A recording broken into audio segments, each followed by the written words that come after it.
All right, good morning, everyone. Dan Gordon from Flash Fire. If you're getting this link, watching this video, this is going to be the PowerPoint or classroom session, if you will, for our thermal imaging camera class on March 7th, either the 9 a.m. session or the 6 p.m. session. I'm not going to put too much info here. I'll put more of it in the email. So if you haven't read the email yet, please do. So here is the classroom portion as we go through. If you have any questions, please, just mark them down so that we can address them when we're in person. I plan on doing about half hour, so I don't want to call it classroom, but kind of lecture interaction, if you will, to go over anything. I want to make notes too if there's anything I kind of talk about that doesn't make complete sense to me without being in a classroom and talking to you guys.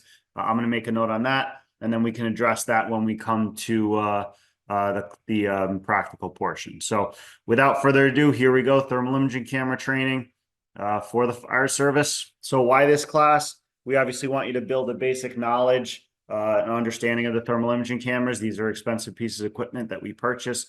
Many of us have never been trained on them properly. Many times the extent of our training is using them, in conjunction with a live burn or something like that. And we want to get away from that. We want to have you guys build an actual understanding of how these cameras work, some of the technology integrated into them, some of the things that they can do, some of the things that most importantly they cannot do, right?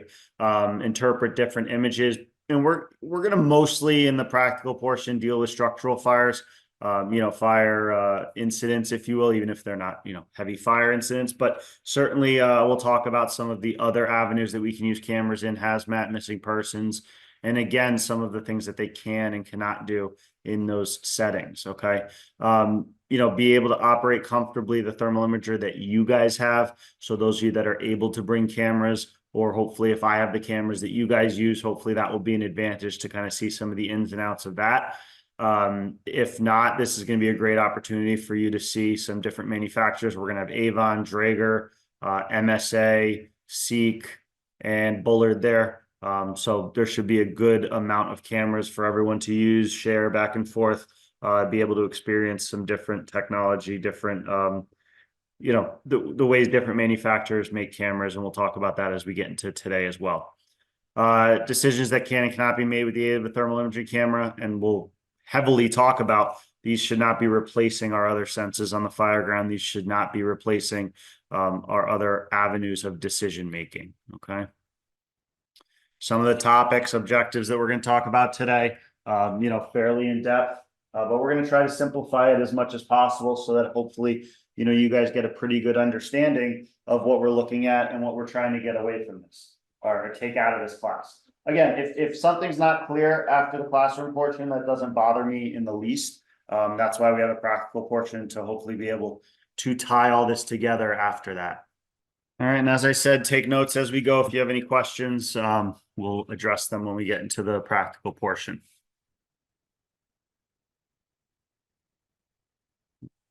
All right, so objectives. So some of the objectives, technology terms, theory, overview of NFPA 1801. So we are going to touch on that a little bit, just so that we're all on the same page with what 1801 means, what it doesn't mean, what it dictates, what it doesn't dictate, why you maybe should buy an 1801 camera, why you maybe should not buy an 1801 camera.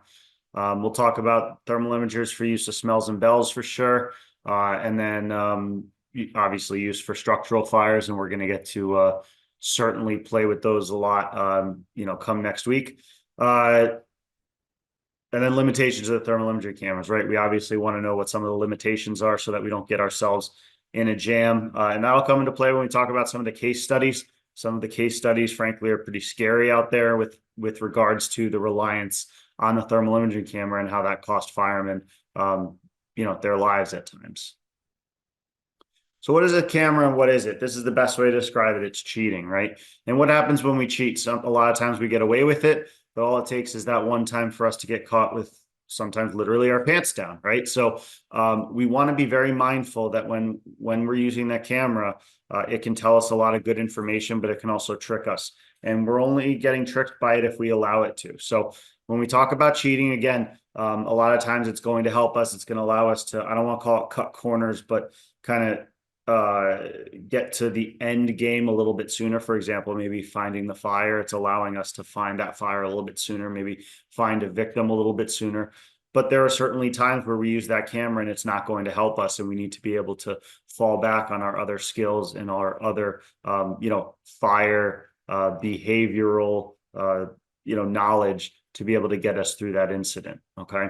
So again, like to think of the camera as almost like a sixth sense. We have 5 different senses when we talk about, our bodies, if you will. So obviously eyesight, what you can see, and I'm going to go through these specifically, how we use these on the fire ground, because we use all 5 of these or all 6 of these with the thermal imaging camera on the fire ground. So eyesight, obviously, pretty obvious. We get off the rig. What do we see? Okay. Do we see fire, smoke, the color of it, the velocity of it, the density of it, all of those types of things, right? When we get inside of the burning structure, at times we're still going to have, visibility on the lower levels. So eyesight does not go out of, out of the ballpark or out of the importance scale if we're using the thermal imaging camera. One of the things people even forget about eyesight, they'll say, oh, zero visibility in there, but the camera helped me. Well, obviously it wasn't zero visibility then, right? Because regardless of what the camera can or cannot do, we still need to be able to see the screen of the camera. Okay. And there are times where we're certainly holding the camera directly up to our, face piece and whatnot because of the lack of visibility. But if we have true lights out, zero visibility, even the camera may be useless at that point, and we're going to have to rely on those other senses. Okay. So just remember, eyesight, we're always using it even with the thermal imaging camera, because we still need to be able to see the screen of the camera. We talk about touch. Certainly someone says, oh, I feel my ears starting to burn, or I can feel the more heat to my left than the right. So again, using the senses of touch in that aspect can certainly help us on the fire ground as well, and something that we're going to use throughout the incident. Okay. Smell. I know this might sound dumb, but we should all have that barometer of how different things smell. Obviously, once we mask up, have a face piece on, we're probably not going to be smelling too much. But up to that point, does it smell like wood burning? Does it smell like plastics burning? In the investigation side, does it smell like a burnt out belt, or does it smell like, hey, there's actually something going on here? Okay. So smell to me actually is one of the most underrated senses that we need to use coming up to the actual incident, right? You get off the rig, smells like an oil burner. For us, multiple dwelling, very common, smoke on the 4th floor. One of the things you'll hear on the radio, they'd either kind of brings the tone of the incident up or the tone of the incident down, is smells like food, right? So smells like food kind of brings everyone back down to, okay, well, someone probably burned their food. That's what people are calling 911 for smoke for. Okay. But you get off and you say, oh, I know what that smell is like, right? That plastics burning, that's the, foam of a couch, whatever the case may be. You might not know exactly, but you know that that's a job. Okay. So again, smell, very important to me when I'm getting off the rig before I'm masking up. Hearing, we're going to do this in the fire, and as dumb as it sometimes sounds, you go to true zero visibility, you got heat all the way around you, obviously no smell because you're on air at that point. Hearing may be a legitimate avenue to be able to tell which way the fire is burning, right? Do I need to go to the left, or do I need to go to the right? Do I hear the crackling of that fire? And so that's not something that you should kind of dismiss as a nothing sense in this avenue. Okay. So hearing, definitely important there. Taste.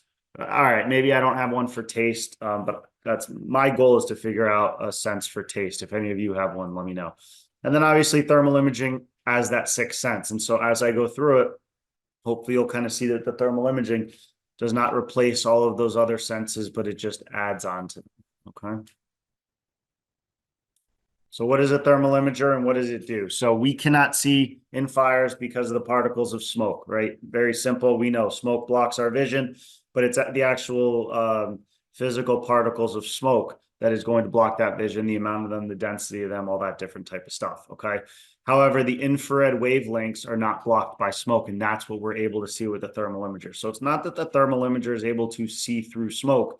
At times, sometimes it even does not give us a good viewable image, which we'll talk about, but it just is able to see those infrared wavelengths. I think on the next slide, I'll explain that a little bit more. The camera sees the infrared energy as different temperatures, right? So as that infrared energy is putting out different amounts of energy depending on its temperature. That's what the camera is able to see, and then process that via the computer inside there into a usable image that then we're able to see with our regular eyesight. So if you go back, this is kind of a blown up image of the inside of the thermal imaging camera. But if you look, starting on this end, you have your infrared energy, the germanium lens, which is that kind of glass piece inside there. Usually there's some sort of a protector lens over that. But what the germanium lens does is it basically takes in that infrared energy. There's a shutter in there that calibrates, which we'll talk about extensively in a little bit. And then this microbolometer is the main sensor for the thermal imaging camera. And, if you Google thermal imagers, you'll see a lot of different types of sensors for thermal imaging. The bottom line is the microbolometer is an air-cooled sensor. And so obviously, if you get into more expensive thermal imaging cameras for different purposes, they can be larger in size, they can be liquid cooled, there can be a lot of more technology built into them. But one of the main focuses in the fire service is obviously size. So we want something that's small, lightweight, and we're not going to be able to have liquid cooling it. And so that's why the microbolometer, for the most part, is the most common type of thermal imaging sensor that we're going to run into in the fire service. And then you have, as I said, you've got the infrared energy. That's great. That sensor can detect it, but then we need to actually reproduce it into a viewable image that we can see. And so we're going to go through this, extensively as we go through today. So what actually provides a good image, and that's going to be the contrast of temperatures. And that's so important to understand. It's not heat, it's not cold, it's not people, it's not fire, it's a contrast of temperatures. I can give you a fully involved room that's flashed over. If there's no contrast to temperatures, if everything's the same temperature, you're just going to probably get a blob of color. Okay. I can do the same thing, that top image that you're looking at there, that's just a wall, right? You can't tell if it's hot or it's cold. And we'll talk about, the colorization, the grays, all that. You can't tell what it is because everything's the same temperature. Maybe you can pick out a little bit of studs, something there. But now you come down to these lower levels here, and it's not that it's giving you a better image because we're in a fire or we're not in a fire. It's just because there's a large contrast of temperatures. On the lower left-hand corner here, we have a nice cold evening with a fire on in the fireplace. So you have room temperature next to a fire, and you're going to get a lot of that. That's why you're getting a lot of that contrast of temperatures there. Here we have a training burn in a burn building, and again, large contrast of temperatures. Okay, you can see the hose line on the floor there, obviously colder than the rest of the environment. You can see that this hose line really isn't much of a different color, and we'll talk about that later, but telling me that, hey, that water's probably been stagnant for a little bit, and maybe we're closer to the fire here, and it's starting to heat up to its surroundings. Okay. Looking at the firemen here, what do I take away there? Obviously, they're probably warmer than the rest of the environment. So potentially maybe they were in the fire area and now have come out from the fire area, and their gear is still hotter than everything around it. Right. And so these are some of the, but the bottom line with this slide is just talking about the contrast of temperatures. That's what's going to give us a good viewable image. And we'll talk about some of the interpretations that I just kind of gave you off the cuff as we get through this presentation. Okay. So this just kind of summarizes what I just said. The camera doesn't see heat, doesn't see fire, doesn't see people. It's giving us a viewable image based on the differentiation in temperatures. The greater the difference in temperatures, the clearer and sharper the image will be. Okay, so that's going to be a common theme as we go through the practicals next week. All right, so some thermal imaging theory. Types of heat transfer, right? We have conduction, convection, radiation. This should be a review from firefighter 1 or fire behavior, your flashover for the modern environment /fire class.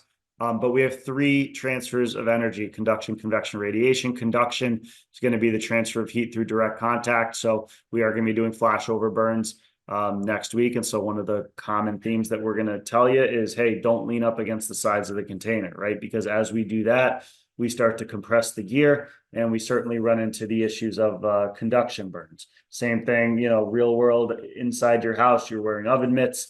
You go grab the cast iron, you put your hand in the oven, no problem. You could hold it in there forever. Now you go and grab the cast iron pan, and all of a sudden, you started to burn your hand, right? So just keep in mind that the conduction can definitely be a very efficient and quick transfer of heat.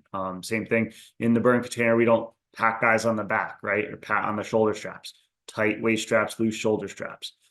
When we talk about convection, movement of heat by air currents, so hotter to colder, obviously the higher the heat is in the upper layers, colder heat or cooler, not colder heat, but cooler temperatures are in the lower levels.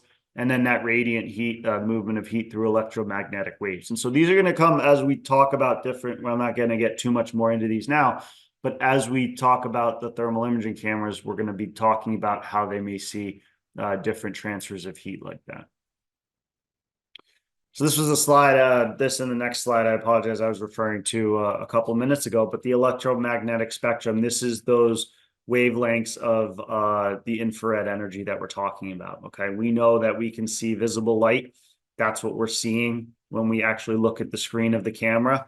And but the heat or the difference in temperatures or the heat that the camera is seeing that's turning into a viewable image for us is going to be the infrared energy in that area of the electromagnetic spectrum. So going back to, I don't know, middle school science, we remember there's that visible spectrum there. And if you look at a lot of these definitions, you'll probably recognize them, right? Y rays, X rays, UV rays, infrared energy, microwave, FM, AM, long radio waves. So even if we don't understand them, and I don't understand most of them, that terminology kind of sounds familiar to us, right? So we're only seeing this center part of the visible spectrum. Our camera is picking up those infrared energy waves over there and converting it into the visible spectrum for us to see. All right. In English, that is what's happening on the fireground, or that's what's happening with our thermal imaging cameras. All right. So how does it see it? That microbolometer that I talked about before, as the energy hits the sensors, it changes to electrical resistance. We run into electrical resistance in the fire service a lot, and we don't even realize it. A lot of our meters do the same thing. They're measuring a gas, quote unquote, but what they're really doing is taking in the air and measuring the electrical resistance change, essentially electrochemical sensors that are going to give us a reading of gas. So we're doing the same thing here. As that energy comes in, it's changing the electrical resistance, it's measuring that, and then it's putting it into a viewable image for us. I kind of talked about the microbolometers before, why we're using them. They don't need to be liquid cooled. And so size and weight and price also makes a big difference for a handheld thermal imaging camera. All right. So give me 1 minute. All right, so we talked about the fact that thermal imaging cameras just see, the range of temperatures or objects that are different temperatures. They don't necessarily see heat, cold, people, fire, whatever the case may be. So what makes objects different temperatures? And that's what we're going to talk about in the next couple slides. So emitters, there's different types of emitters, because think of just every piece of matter either putting out energy, absorbing energy, or reflecting energy, right? So as we go through, an active emitter, something that's continually producing or emitting that infrared energy. So people, a heater, something like that's producing its own energy. People, assuming they're alive, producing its own energy. Now, at room temperatures, which is when we demo cameras half the time, we're just looking at each other in a room. These are generally very visible in the thermal imaging camera. So just think about it. If you're at room temperature, 60, 70 degrees, and you have people in there and they're 98.6 degrees, those people are going to be very visible in the thermal imaging camera. That heater is going to be very visible in a thermal imaging camera because of that contrast of temperatures. As we bring those objects, we bring that heater, we bring that person, and we put them maybe in a fire environment or in a heated environment of some other. Let's say we put them in a sauna at 100 degrees or whatever a sauna is set at. Now we have someone that's 100 degrees or 98.6 degrees inside of a sauna that's maybe 100, 110. I don't even know what they put those at. 110 degrees, right? So there's a much smaller variation or a much smaller contrast of temperatures. So that's something that we need to keep in mind. When we talk about passive emitters, it's something that's not producing or not actively producing that infrared energy. So couch, desk, wall, things like that. If an active emitter conducts heat to a passive emitter, then that passive emitter will hold on to that energy for a period of time. So in English, usually what I do in the classroom here, and we can do it next week, I say, all right, you guys have been sitting in your seats for 20 minutes at this point, right? So if you get up immediately and I put the thermal imaging camera on the seat that you were just sitting in, what's it going to look like versus the seat next to you that's empty? And everyone says, all right, well, the seat that I was sitting in is going to be warmer than the seat that's been empty the entire time. 100%, but they're the same chairs. So the same material, same chair, same everything. So why are they different temperatures? Because one has been absorbing your heat for the last 20 minutes and the other has had no heat on it, right? So I'm going to make a note. We'll demonstrate this next week just to make sure we're all on the same page with that. This is kind of a good example from a car seat, right? We always talk about an MVA. I'll take the thermal imaging camera out, look at the see if there's a heat signature on the passenger seat or driver seat. Certainly not a bad idea, right? We have a missing person or we don't know if there was someone in the seat. By all means, use the thermal imaging camera and see if there's a heat signature. However, we need to be mindful that that's not going to be 100%, right? Think about a cold winter night. Yeah, maybe someone was in that seat. The heat of their body is being transferred to that seat. But if it takes us, 5 minutes to get the call, another 5 minutes to, turn out volunteer department, a couple of minutes in a career department, and another 5-10 minutes to get there because it's up on the highway. If it's really cold that night, is it possible that that seat is not going to show any heat anymore? Absolutely. So we need to be ready for the camera, again, in this case, to maybe help us out, maybe cheat and be able to say, hey, there is a heat signature. Let's go find somebody. But in this bottom picture where there is no heat signature, that can't be the permission to go on and say, all right, car's clear, we're taking up, let's go home, right? So we need to be mindful where, the camera's not doing anything wrong here. The camera's not tricking us, but we need to be mindful where it's going to help us and where we need to just put it down and do our standard, essentially primary search, if you will. All right, same kind of example here. Let me go back. You have a couch that's empty. It's not going to show a heat signature. Maybe someone was on that couch and then tried to escape their house. So there may be a heat signature on there for a period of time, but at some point that couch is going to come back to its normal temperature. It's going to release all of that energy that it had absorbed. And now it's not going to be a good clue if someone was in that house or not, or in that living room or not. Okay, so just some things to keep in mind there. So that was passive emitters putting out energy. Active emitters putting out energy. Passive emitters can only absorb and reflect energy from an active emitter. And then we have direct emitters. So this is going to be our high energy infrared emitters, like the fire, the sun, things like that.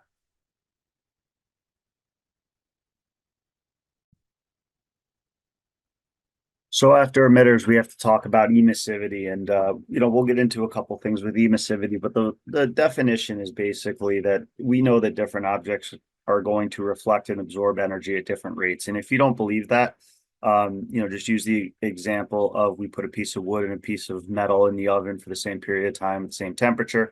They're obviously going to come out as different temperatures, right? We're going to not want to grab the metal. We'll grab the wood, no problem.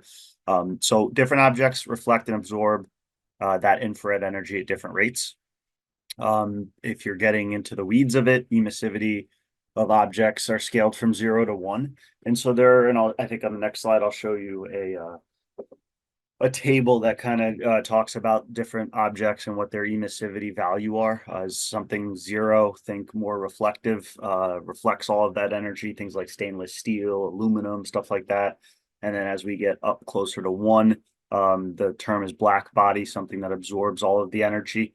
Some examples, I'll talk on the table on the next. And I said that different objects reflect or absorb heat differently. So this is that kind of table that I just mentioned.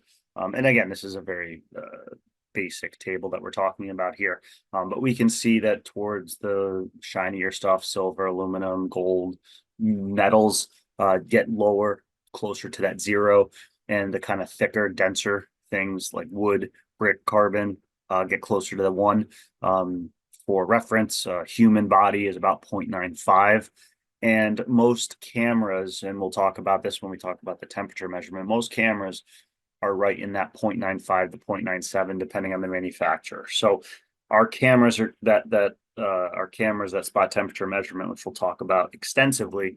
That number is really focused more on those objects that absorb more energy, but there's a little bit more to that than just the emissivity. So, we'll get into that when we get there. So why does it matter? Why do we care that different objects reflect or absorb heat at different rates? This can change how objects are going to look on the thermal imager, right? Again, I have a piece, wood, metal, stainless steel in the same environment. Theoretically, we would think that they would look the same, but we know that they're going to come out looking at different temperatures based on their emissivity. We also have that spot temperature measurement. So that number on the lower right-hand corner, that is supposed to give us a temperature reading, a digital temperature reading. That's going to play a part both with emissivity as well as how it actually gets that reading. And then the lower emissivity values, while we don't need to know necessarily numbers in there, they're going to produce reflections. So that's going to be important, when we look through the camera and maybe we see what looks like a reflection. It looks like we're looking into a mirror. It can certainly be a mirror that we're looking at, but it could also be something with the scientific term would be a low emissivity value. And so think about some of the kitchens that you run into. It almost looks like a supplier for stainless steel, right? So that could definitely be a very confusing kind of environment for us to be in with a thermal imaging camera if we had zero visibility. And now we're looking around and we have, stainless steel fridge, stoves, ovens, all of that stuff. We could definitely get confused with our orientation using the thermal imaging camera. So after we've talked about the emitters, we've talked about emissivity, we have talk about pixels and resolution and how this plays a part into our cameras, right? So a lot of these, if you're familiar with regular cameras, TVs, GoPros, some of the terminologies that we're going to talk about in the next couple slides are going to be very familiar to you. So pixels and resolution are involving the actual display screen of the camera, okay? And we'll talk about some marketing stuff as well, some of the things to watch out for. But when we say, and you'll hear a lot of times if you're looking, how many pixels does the camera have? What's the resolution? So a pixel is going to be a single individual dot in the display. Together, all of those dots are going to make up the viewable image that we're going to see. The resolution is the overall number of pixels that are in the screen. So for example, in this case, I'm using an MSA camera, but it works just the same with every manufacturer out there. It's a 320 by 240. So essentially you have 320 pixels going horizontally, 240 pixels coming vertically. And as we multiply those together, we would get our total number of pixels, or the total number essentially of dots on the screen, okay? Now, this is really important when we talk about the kind of, call it marketing form of it. When a manufacturer says, oh, our screen is this big and we have this many pixels, or this is the resolution, they're only talking about the screen, okay? They're not talking about the meat and potatoes of the camera. And why is that important? I always remember, maybe dating myself, although some of the guys on here are in my age, a little bit older. The first time flat screen TVs came out, plasma TVs came out, you went to Best Buy, or actually that would really be dating myself, maybe Circuit City, if you will. You went to Circuit City and you saw some of the best looking TVs you ever saw in your life. You saw some of the best imagery. It was like you were in the movie theater. So you bought that TV, you came home, you hooked it up, you were all excited, and your image looked like absolute crap. So one of two things happened. Either you didn't realize that you had to actually spend extra money for the HD package, the high definition package for your cable subscription, or your cable lines probably looked like what you guys see on the screen right now, right? They were a mess. You got bad signal. And so that awesome TV that you bought, unless you were using, a DVD player and hooking it up directly, you generally did not have a good picture, even though the TV itself was fantastic. And so that's some of the things that, and you guys are going to get to play with all these cameras. But even still, don't just go by the specs, because the specs sometimes are just going to talk about the screen. And there's a lot of other things that are going to play a part into how our cameras actually operate, right? So the other thing, again, the resolution being a big one, but hertz or frames per second is another major factor of how good the camera is going to operate. Okay, and this, if you have a GoPro, you probably see that you can adjust the resolution, but you can also adjust as you adjust that, you adjust the frames per second. And so generally, the higher the frames per second, the better it's going to be for a faster moving object. But usually the higher the larger the file is going to be. Okay. So this is basically a measurement of how quickly a screen can display images per second. The higher the number, the smoother the image is going to be. The lower frame rate or the lower the hertz or frames per second sometimes can display kind of a choppy image, almost like, as you're moving, it becomes very pixelated and doesn't adjust very quickly. Okay. This may be referred to as the refresh rate as well. So you might see the HZ, you might see frames per second, you might see refresh rate. So a couple different terminologies that all mean the same thing. 25 hertz or 25 frames per second is the minimum for NFPA 1801. The majority of the cameras that meet the NFPA standard are closer in the 30 to 60 range. But again, you'll get to see a variety of different cameras and how that works. So the camera shutter, this is basically the part of the camera that is going to, for lack of a better term, kind of calibrate the camera to make sure that it's seeing properly in a variety of different temperatures. And so we need to understand what this is, what this does. Most important thing, and there's gonna be a couple of things that I'm gonna say in the next couple slides. This is not user adjustable. There's no button that you press. There's nothing that you do to make the camera calibrate. There's nothing that you need to do. So why am I spending a slide and maybe 5 minutes talking about this? Couple of things. Number one, I want you to know what that green square on the left-hand side of the screen is, right? So when that pops up, you don't just think, oh, it's a stop button, or, oh, why is this popping up here? Okay, so that's really simple. Green square pops up left side of the screen. The camera is calibrating, make sure it's in the right thermal, right gain mode, which we'll talk about in the next couple slides. Okay. Second is the most common complaint, and we're getting better. Cameras 10 years ago are certainly different than cameras now, certainly different than cameras 15, 20 years ago. But the biggest complaint is sometimes, oh, my camera seems to freeze on me. Or when I transition from a low temperature scene to a high temperature scene, all of a sudden the camera seems to freeze for like a second. Okay. This is generally the reason is because the camera is calibrating, the camera is sensing the changing conditions, and the shutter is coming into play in order to make sure that we're in the proper gain mode. Okay. And again, I'll explain gain modes in the next few slides. So the shutter adjusts when the camera's turned on to focus it, make sure it's quote unquote calibrated properly in the correct gain mode. When the camera senses a large change in temperature is also another time that it's going to the shutter is going to come into play and possibly change the gain modes. And then it's going to happen regularly to ensure that we're properly calibrated. If you have a camera and you want to know a little bit more about the shutter and what kind of when the parameters of what it comes into, that would be something to, again, look at the owner's manual, and that's going to tell you a lot of information specific to your model camera. So I think gain modes is one of the most misunderstood things in thermal imaging cameras, but certainly one of the more important, if not the most important. So we're going to go through this and again, certainly demonstrate it and discuss it in person when we get together. So gain modes are how the camera is actually going to see a variety range of temperatures, right? So the marketing is, hey, our camera can see anywhere from 0 to 1400 degrees. Hey, our camera can see anything from 0 to 2000 degrees. Okay. I always equate this to, someone maybe like a photographer, right? A photographer, high-end photographer may have one camera body, and then what do they have multiples of? They have multiple lenses, so they can swap out lenses for, I don't even know what the terms are, telephoto, close, far, panoramic, whatever the case may be. But the main camera body stays the same. Obviously, with thermal imaging cameras and firefighting, we're not taking the time to swap out shutters or swap out lenses or anything like that. So our camera has that shutter that automatically calibrates to see if the camera is in the correct gain mode. The gain modes are the way the camera sees that wide range of temperatures, okay, with some exceptions that we'll talk about.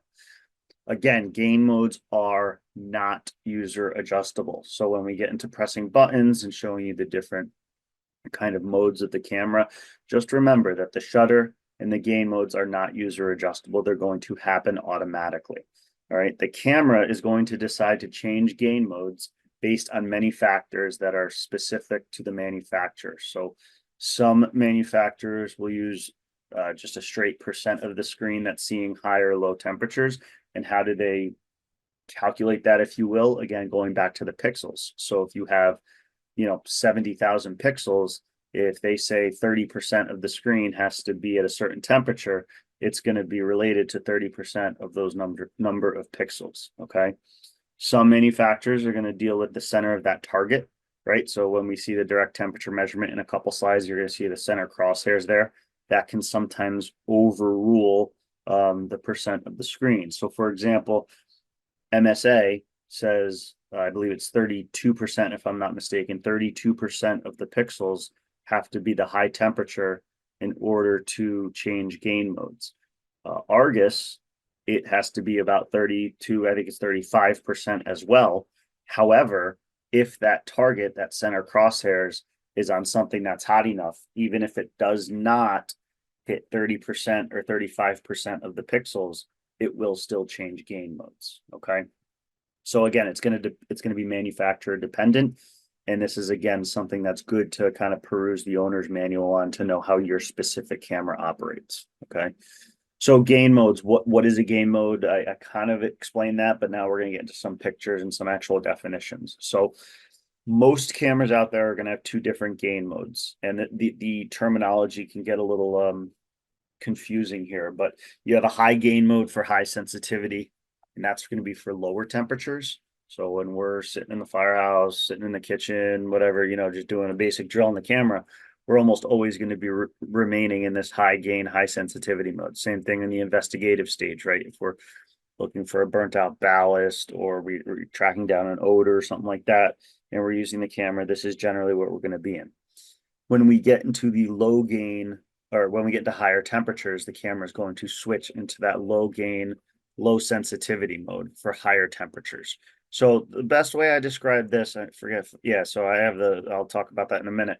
But as you can see here, when I'm in my lower temperature scene here, I don't really have a high heat source looking at it. I'm in my high sensitivity mode. Okay. As I transition to my fire, if you will, my higher temperature scene, my camera needs to change into the lower sensitivity mode. There's a lot of ways to describe this. Some scientifically, I don't like the scientific description.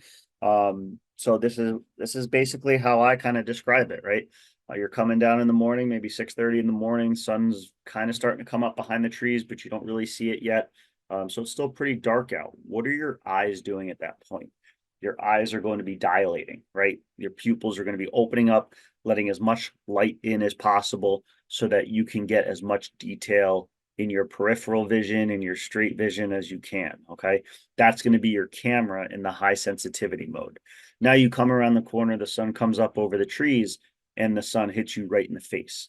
Immediately, what's going to happen? Initially, you're going to get what used to be referred to as whiteout, right? The first generations of cameras, as soon as you went into the fire room, it was almost just a white blob, and you got really no good detail. That you weren't really able to see any detail. Okay. What you do when you're driving is immediately you might white out, right? You might get that sun glare right in your eyes.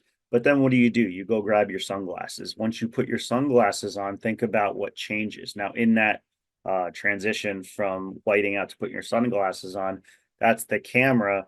The shutter comes into play, the gain mode changes. So, depending on the manufacturer, you may see a split second up to a second and a half or so of almost like a freeze where the camera is adjusting. So you put the sunglasses on, what happens at that point? Your pupils, or you're able to see where you're driving, right? You may not have as good peripheral vision, you may not have as much detail, but you're at least able to see while you're driving. So going back to this, no sunglasses on the left side, we put our sunglasses on, and we're able to see that high temperature environment, even though we may not have as good detail as we would without our sunglasses on. Okay. So if there's any questions on that, again, we'll go over it in person, but that's the best description I have for it with the sunglasses. So the gain mode indicators, how do I know which gain mode I'm in? Color is not the appropriate way to know. As a matter of fact, color for most manufacturers means absolutely nothing with regard to the gain mode. Okay. So newer cameras, and when I say newer, we're talking about probably the last two, maybe three generations of the NFPA. There's going to be that green triangle inside of a green square in the upper left-hand corner of the screen. That's the only true way across all manufacturers to know if you're in a low temperature scene or a high temperature scene. Notice I did not say a high temperature environment or a low temperature environment, and I will beat that to death a little bit more when we do our burns. But this is telling you if the camera is looking at a high temperature scene or a low temperature scene. For older cameras, the EI or an L on the left side of the screen, usually on the lower left side of the screen, is going to tell you if you're in that high sensitivity mode or low sensitivity mode.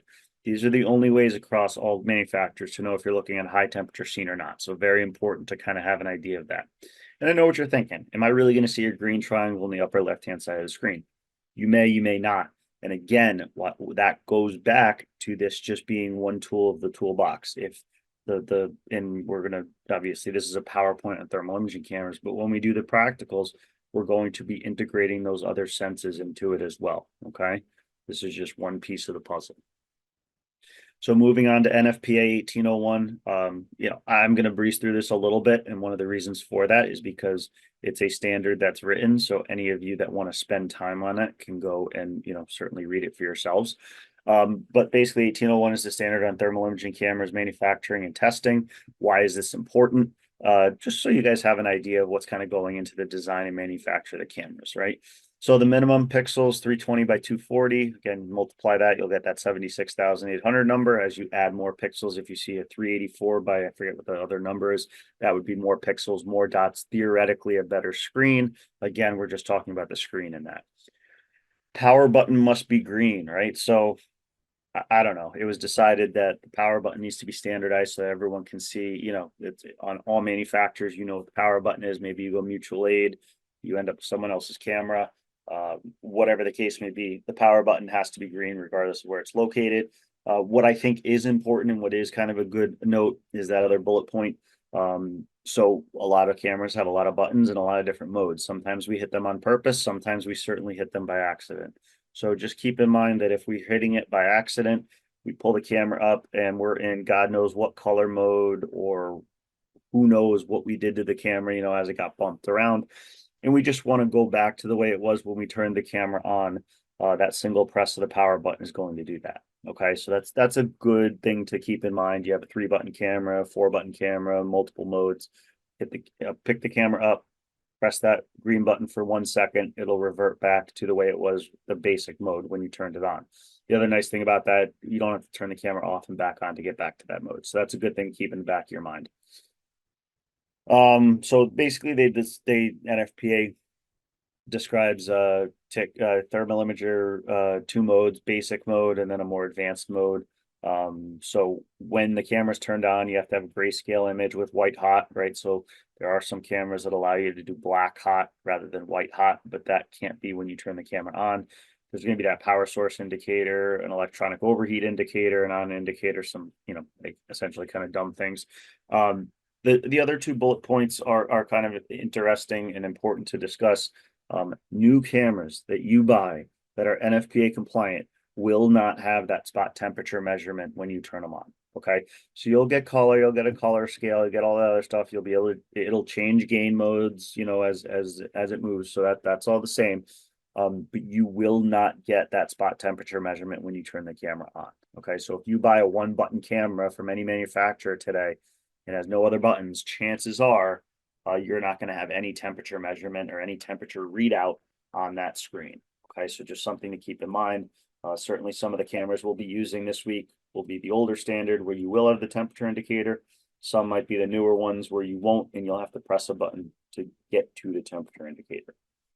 When color is used, it must go in the order from coldest to hottest, so of yellow, orange, red. So NFPA dictates the order the colors must be used in. NFPA does not dictate what those colors mean. Okay, So very, very important there. You have two different manufacturers in your department, three different, whatever the case may be.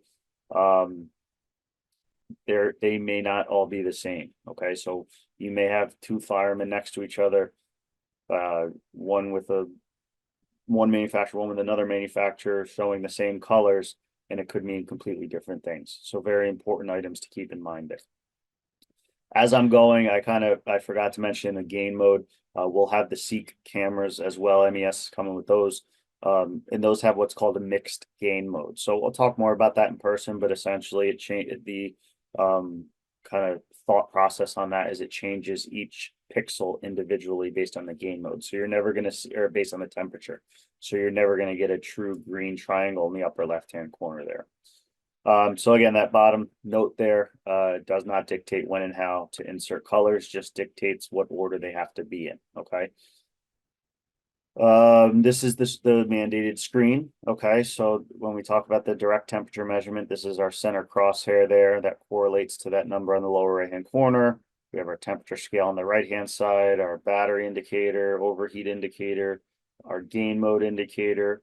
That green square would pop up here. So again, sometimes a busy screen depending on what size screen that you have. But those are some of the indicators on there. So a lot of people ask about like components overheating, what happens if I take my camera into a flashover simulator, all of those things. All right. I'll tell you, we've been teaching cameras probably for 4 or 5 years now, and obviously used cameras many years before that. I've seen this indicator come up once. Okay. And this was in a VES class where we had the camera stationary in the same spot for probably 45 minutes, and it was just taking a beating from that radiant heat. My point is, do not worry about this. This is not something that you're normally going to have. That's generally going to pop up if you're using it in regular firefighting. And if you look at the numbers, it's usually like 400, 500 degrees, something like that. Just think about if you were in 400 or 500 degrees, right? You're probably going to get saturated before the camera does. Okay. However, should this indicator pop up, there are some manufacturers that will turn the camera off in order to save the components. There are other manufacturers that will not. Okay. So just have an idea of what yours does. And certainly if you're in a firefight, the actual fire, I don't think it's going to change what you're going to do. But certainly that should maybe give you pause about the conditions that you're in.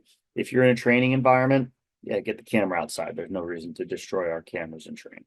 Okay. But not something that you're going to run into day in and day out there.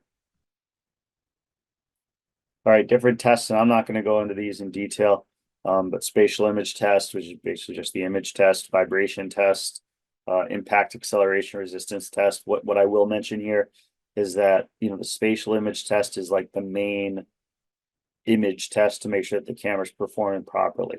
And what they do is they do that test twice. They do it once when the camera's out of the box. Then they perform, they put the camera through the vibration test, the impact acceleration test, corrosion, all of these other heat tests, all of those, the flame test, label, all of those different tests. Then they put the camera back into the spatial image test, right? So when I say the camera is flame resistant or heat resistant or drop resistant or water dunk test resistant, whatever the case may be, it's not just that you take the camera out and make sure that it still works. It's that you take the camera out and make sure that it still passes those original spatial image tests. Okay. So it's a very intensive process. The last number I heard was like any manufacturer wants to get their cameras tested, never mind the fee that they have to pay, but they have to give up about 20 to 25 cameras that many times do not come back in usable condition. Okay. So they get the crap beat out of them in the NFPA tests. So this is one of those things that, just be aware. And there's two sides to every coin, right? I'm not sitting here saying you have to go buy an NFPA compliant camera. I certainly think you know what you're getting if you buy an NFPA compliant camera. But there's certainly a price tag attached to it. I know that there are manufacturers that will have two of the identical cameras, and one's NFPA compliant and one's not. And they are the same camera, but you're going to pay couple grand more for the one that's NFPA compliant, just because you had to pay, you're basically paying for the testing, okay? But just be aware of some of the terminology out there built to the NFPA standard. That's not NFPA compliant, right? I realize I built to the NFPA standard twice in here. I apologize, but built to the NFPA standard means they designed it along those lines, but they never actually got it tested, right? Is that a big deal? Maybe, maybe not. The one thing I will say is if you are buying cameras based on a grant, AFG or something like that, they almost, as far as I know, they have to be NFPA compliant. Okay, so you cannot say, oh, we're going to get 40 of these non-NFPA compliant cameras if you're using grant money for that. So that's just something to keep in mind there. You want any more on NFPA? You can talk to me, or again, go online and look at some, read the standard itself. All right, so grays and color now. Again, we want to talk about what are we actually looking at on the camera? Why do we see different shades of gray? Why do we get color? And so now we're going to get into some of the meat and potatoes of actually looking at the screen of the camera. So how are objects going to show up on the camera? And this goes back to when I was saying the camera doesn't see people, it doesn't see fire, it sees a differentiation in temperatures. So cameras are going to start with the grayscale, and what grayscale just means is there's no color, right? So black is the coldest through shades of gray up to white. White does not mean that the object's hot. White does not mean that it's fire. White just means that it is the hottest image within the viewable, and I'm not even going to say within the room, within the viewable image of the camera. Okay, so there's a few really good examples to be able to demonstrate this. You would get back into the firehouse, you want to show your guys or whatever, without lighting anything on fire. There are some very good examples of how we can demonstrate this. So this is some half and half, right? It's stored in the fridge. We can, clearly see where the liquid line is, and that is going to go back to emissivity, right? Different objects are going to reflect and absorb energy at different rates. So my liquid might reflect differently than just the air or just the carton with no liquid inside there, right? So we're able to see that liquid line, and we're able to see that where the liquid is about the same color as everything around it. So does that make sense? Yeah, because I put my half and half in the fridge because I don't want it to go bad. And so it cools down. It cools down to the temperature of the ambient air around it, right? So there's my liquid line. I don't know if you can see that. There's my liquid line, and everything below it I can tell is about the same temperature. Now, so that's my liquid line and same temperature, same color, same temperature. If I go and I take that half and half out and I put it right into room air, now everything's black. Does that mean that my half and half all of a sudden got colder? No. So why is it black? Because the half and half is whatever, 38 degrees approximately, because that's what my fridge is set to. And what's my room air? My room air temperature is 62, 63, whatever the case may. All right. And my wife got her hands on the thermostat and it's closer to 70. But the half and half is colder than the ambient environment around it. Now, if I take that half and half and immediately put it into the freezer, did I just suddenly heat it up? Of course not. But my freezer is 0 degrees or whatever, around 0 degrees. My half and half is still 38 degrees. Okay. So now it looks like the warmest thing in the viewable image of that thermal imaging camera. Okay. Same thing can happen when we're looking at people, right? I'm 100 degrees, 98.6 degrees. Put me in room temperature, I'm going to show up as the whiter part. Take me out and put me in a fire, and I'm probably going to show up as what? I'm going to start showing up as a darker color because I'm colder than the environment that I'm in. Okay, so very important that we keep that in mind, that our cameras are going to show up, our objects are going to show up, the same object, same temperature could show up differently based on where it is. All right, let me just get rid of that annotation quick. All right. So that's grayscale. What do colors mean? And I kind of alluded to this in the NFPA. It depends, unfortunately. There is no set standard on how our colors are going to look or when our colors get inserted into the camera. Colors are inserted based on the manufacturer, but it could also be different, inserted in different ways in different modes within the same manufacturer. So it can 100% get confusing out there. Okay. Color can be inserted based on specific temperatures. It could be inserted based on the hottest image in the screen, or it could be user adjustable. Okay. And we'll go through all these. You'll get to use the Bullards on Thursday, which are Bullard and Draeger are really the only two that have some sort of a user adjustable. Most of the other cameras, it's either going to be based on a specific temperature, or in some like search modes or overhaul modes, it may just be the hottest object in the image on the screen. This is another really important aspect. Some manufacturers are going to reset that color scale when the gain modes change, and some are not. And I'll have multiple pictures to show you that, videos, as well as certainly you'll get to experience that yourself.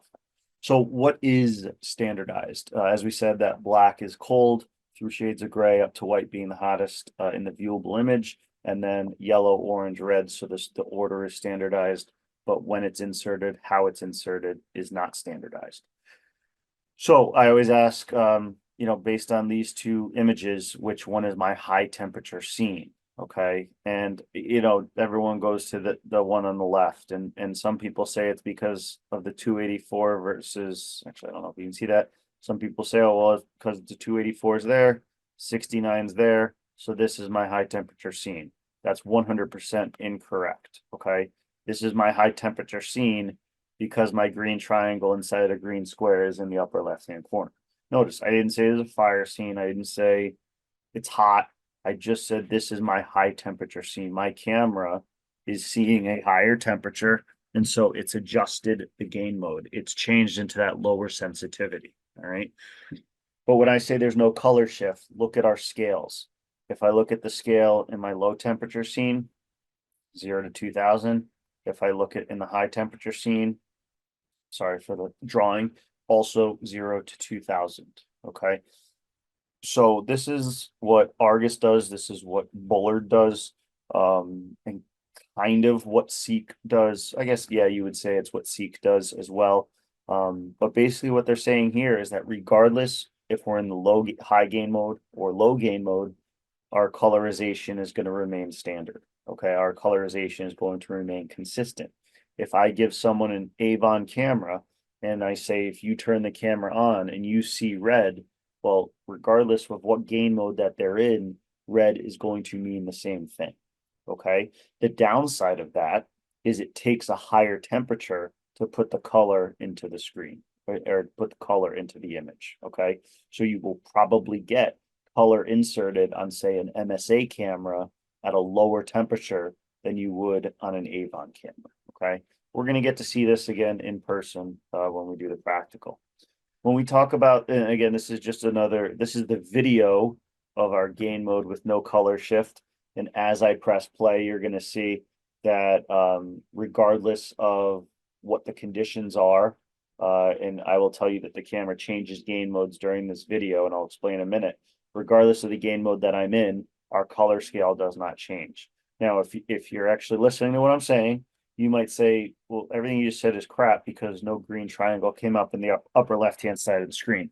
And you're 100% correct. That's just the Avon camera. When you do the video recording, it doesn't record the icon that comes up there. Okay. So just, I don't know, take my word for it and I'll prove it to you on Thursday. All right. So this is now the gain mode with color shift. So as I change between different gain modes, my color scale on the right-hand side is also going to change. Okay. This is something that MSA does. I believe FLIR does this. And then the older Draeger cameras do this as well. But you can see if I ask a class, what's my high temperature scene here? What do most of them say? Most of them cue right in on the color and say, hey, this is my high temperature scene, right? So what are the clues that really the right side is my high temperature scene? Okay, because that would be incorrect. This is my high temperature scene, the one on the right, not the one on the left. So what are the clues to tell me that? Most important thing, and this is an older MSA camera, but that L is in the lower left-hand corner of the screen. Okay, well, let's pick it apart a little bit more than that. If you do look at the colorization, so you see I'm getting color, but you see that my scale max is out at about 300 degrees. Okay. As I change gain modes to that low sensitivity, high temperature mode, notice how my color scale changes up to 1000 degrees. All right. So this can get a little confusing looking at just pictures, but I'm going to show you a really good video of this happening in real time. So this shows you a couple things. Number one, um, you're going to see that colorization change. You're going to see the green triangle come and go, and you're going to see the scale on the right hand side change. But what's not changing is my conditions, right? So this again goes into play when we talk about, hey, the camera is just one piece of the puzzle. If you are making all of your decisions simply based on looking at this camera or looking at this image, you're going to get yourself in trouble. This is a 55-gallon drum burning in the middle of the room, no matter where I shine the camera. Okay. So that just happens in this case. I'm shining it on the wall, so I have no green triangle. As I move the camera over to the burning barrel, fill up enough pixels, I change gain modes, and it looks like all of a sudden now I have a high temperature. I have a high temperature environment, but it's not. It's just a high temperature scene. A scene is what the camera sees. An environment is what we're actually in. So, and this just repeats over and over. As I move that camera over, what am I showing you? I'm showing you that red could mean 270 degrees, or it could mean 1700 degrees, right? Big difference there.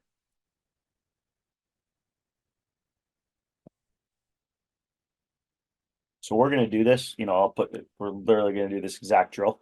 We're going to be in the flash over container. I'm just going to light a small fire in the middle. And we're just going to see the cameras change game modes. And we're going to swap the cameras around and everyone's going to get to do it. Okay. So very, very basic, but builds that foundation for when we're in the real flash over. If you want to keep seeing this, you can just go back. So that's the game mode with color shift. This is another video of it. This is a little bit different of a video. In this case, our conditions, I guess, are changing. Our environment is changing. This is a door control video, right? But even still the same, as you look, you're going to see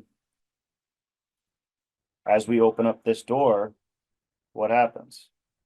Okay, depending on where that camera is aimed, I can get it to go into either gain mode, because remember we talked about the percentage of the pixels that change gain modes. Okay.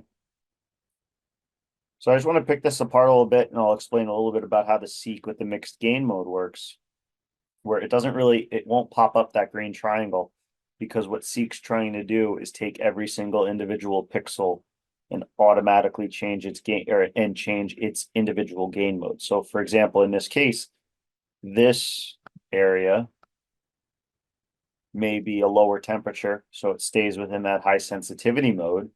And this area may be in a higher temperature, so it changes to the low sensitivity mode. But the entire image does not actually change, or the entire gain mode, I should say, does not actually change. So just something to keep in mind there. That Seek does that a little bit differently. Now, like an Avon camera, although the entire gain mode does change at once, you're really not going to notice it because the color scale does not change. Okay.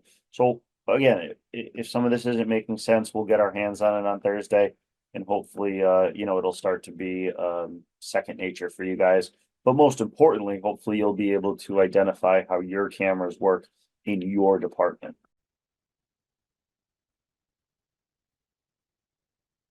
All right, and again, just showing that gain mode change all based on where I'm pointing the camera. And towards the end of this video, zero change in conditions, zero change in the environment, but different colorization, different gain mode, simply based on where the camera is pointing.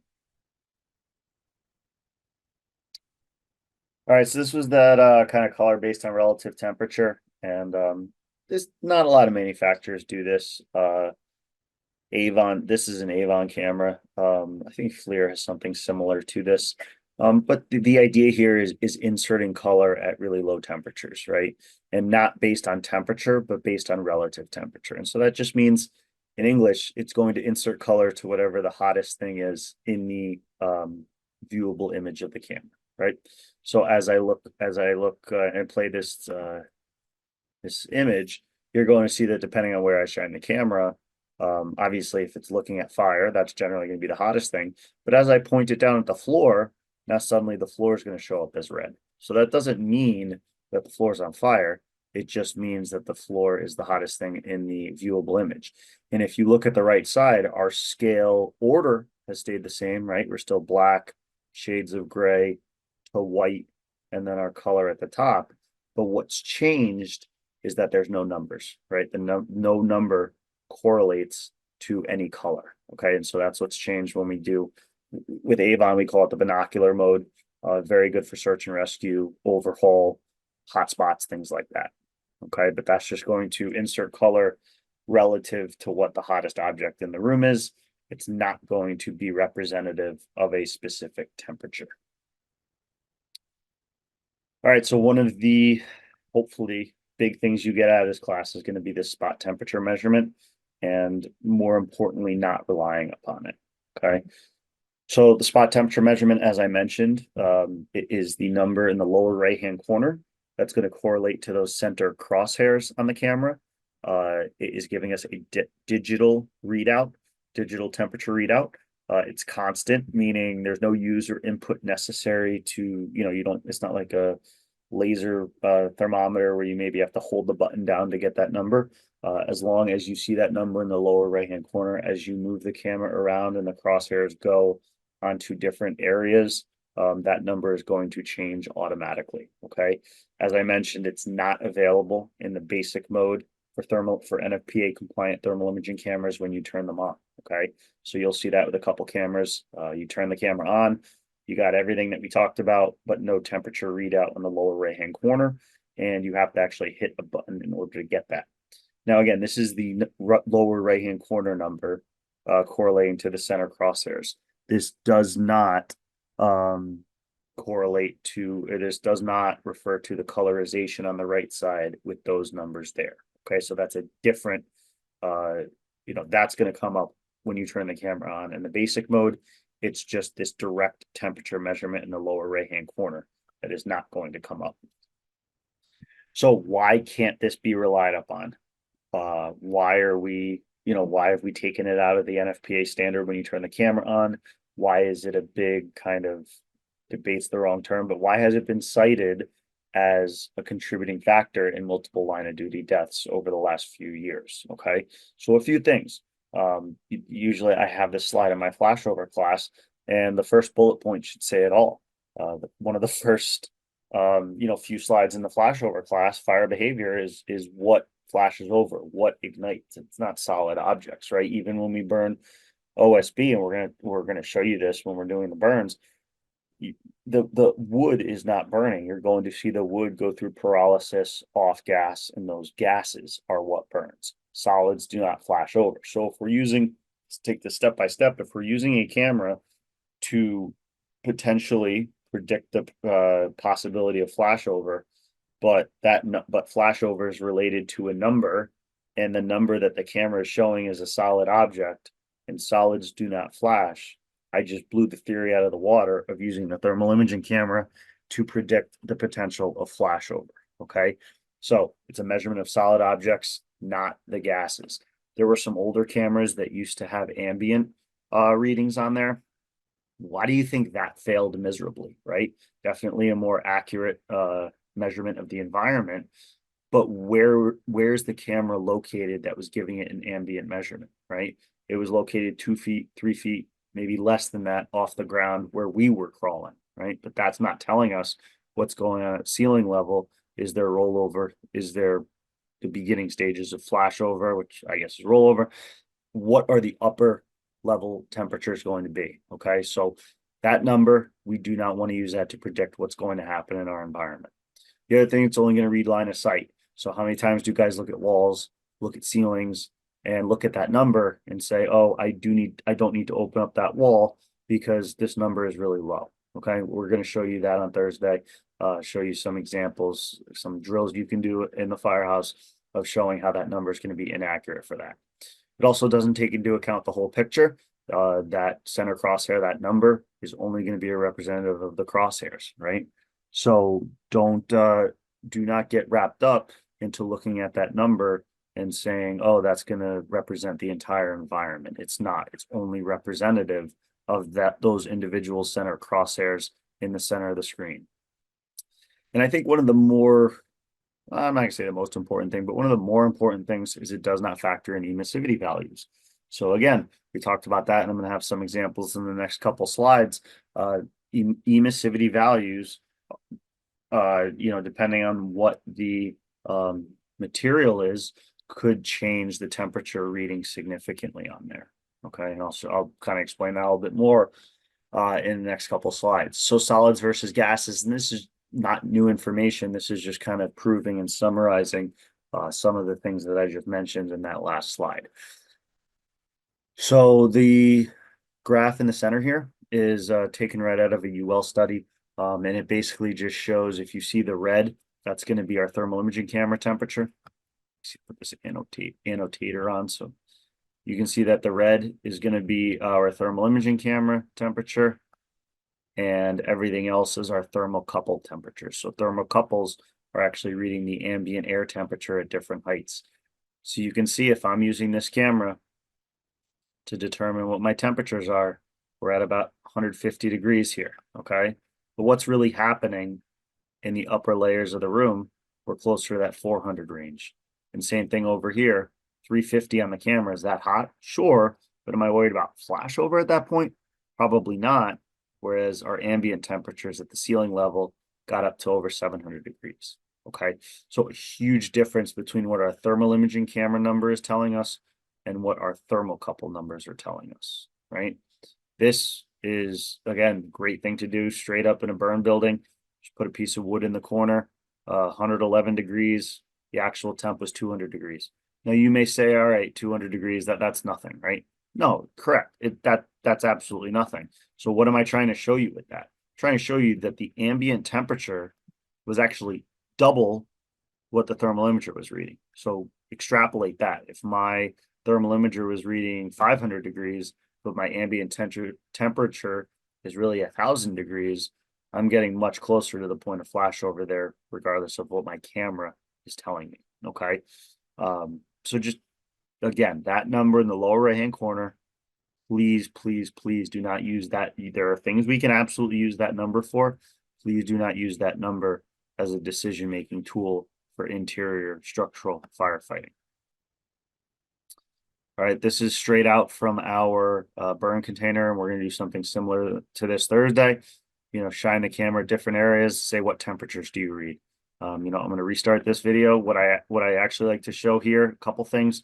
You're going to see this number on the lower right-hand corner dance around tremendously, both depending on where I shine the camera. And then you're going to see the ambient temperature, the thermocouples are reading over 1,100 degrees, right? So here I am, my ambient temperature has not changed. My thermal imager is showing me 200 degrees. As I hit play and move that camera around, sure, I can get up to about 800 degrees, but even still, 800 degrees is much less than 1,200 degrees, okay? So our camera, that number, not accurate for interior structural firefighting. This is, again, kind of a stupid example, but really simple and to the point, and just shows what we're doing. That center crosshairs is going to directly correlate to that number. Okay, so nothing's changed in my environment here, but you can see, depending on where I point that center crosshairs, if I'm pointing it on, part of maybe a pallet that hasn't taken off yet, or part of the rack that's not on fire, I'm around 300 degrees, whereas I pointed something on fire and I'm at 600 degrees. So even if we were making the argument that, hey, the spot temperature measurement is accurate, well, it's only accurate if you're pointing it on the exact right point, right? And we're not always going to be that steady-handed in a high-stress environment.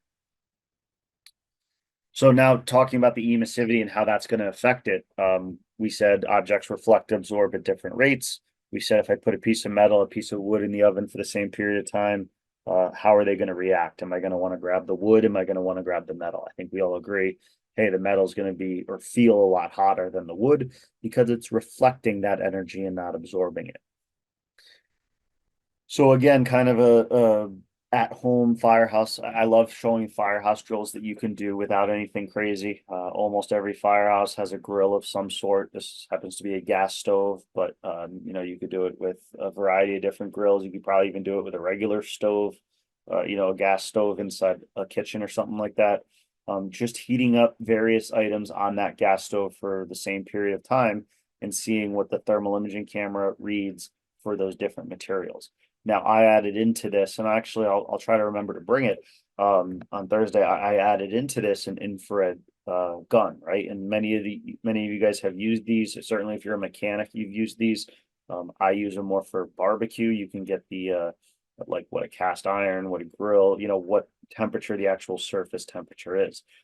The difference is the infrared gun that I'm using has adjustable emissivity values. Obviously, when you're barbecuing, cooking, whatever, it's not as much of a high stress environment. So you can take the time to Google or search and say, hey, all right, I'm cooking on a stainless steel flat top. What's the emissivity for stainless steel? And then put that into the infrared gun and use it for that, right? So you can put it in, hey, for this infrared gun, the emissivity of this material is 0.4. So I'm going to put the emissivity in 0.4 and get an accurate reading. As I mentioned before, thermal imagers generally preset to that 0.95 range.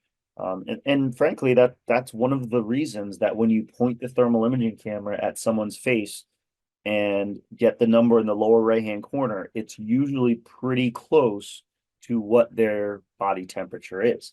Now, the one caveat with that is if you actually look at, because obviously we have, and obviously during COVID, what were they doing? All the laser temperature measurements to see if you had a fever or not, right? So the difference is what they do with your skin surface temperature is not the same as your internal temperature. And so what actually those do when they're FDA approved and using them for seeing what your body temperature is, there's actually an internal calculation that changes the number from what your skin temperature is to what your internal temperature would correlate to. Really, really getting into the weeds there, right? So doing this kind of example here, put a couple different materials on this stove, shine the infrared thermometer gun at it with the adjusted emissivity temperature, right? Or emissivity value. So I looked up, said, hey, what's plywood? What's the emissivity for wood? It's 0.9. We said thermal imaging cameras, 0.95. So when I look at this wood and I shine my infrared gun on it, shows 100.5 adjusted with that 0.9 emissivity value.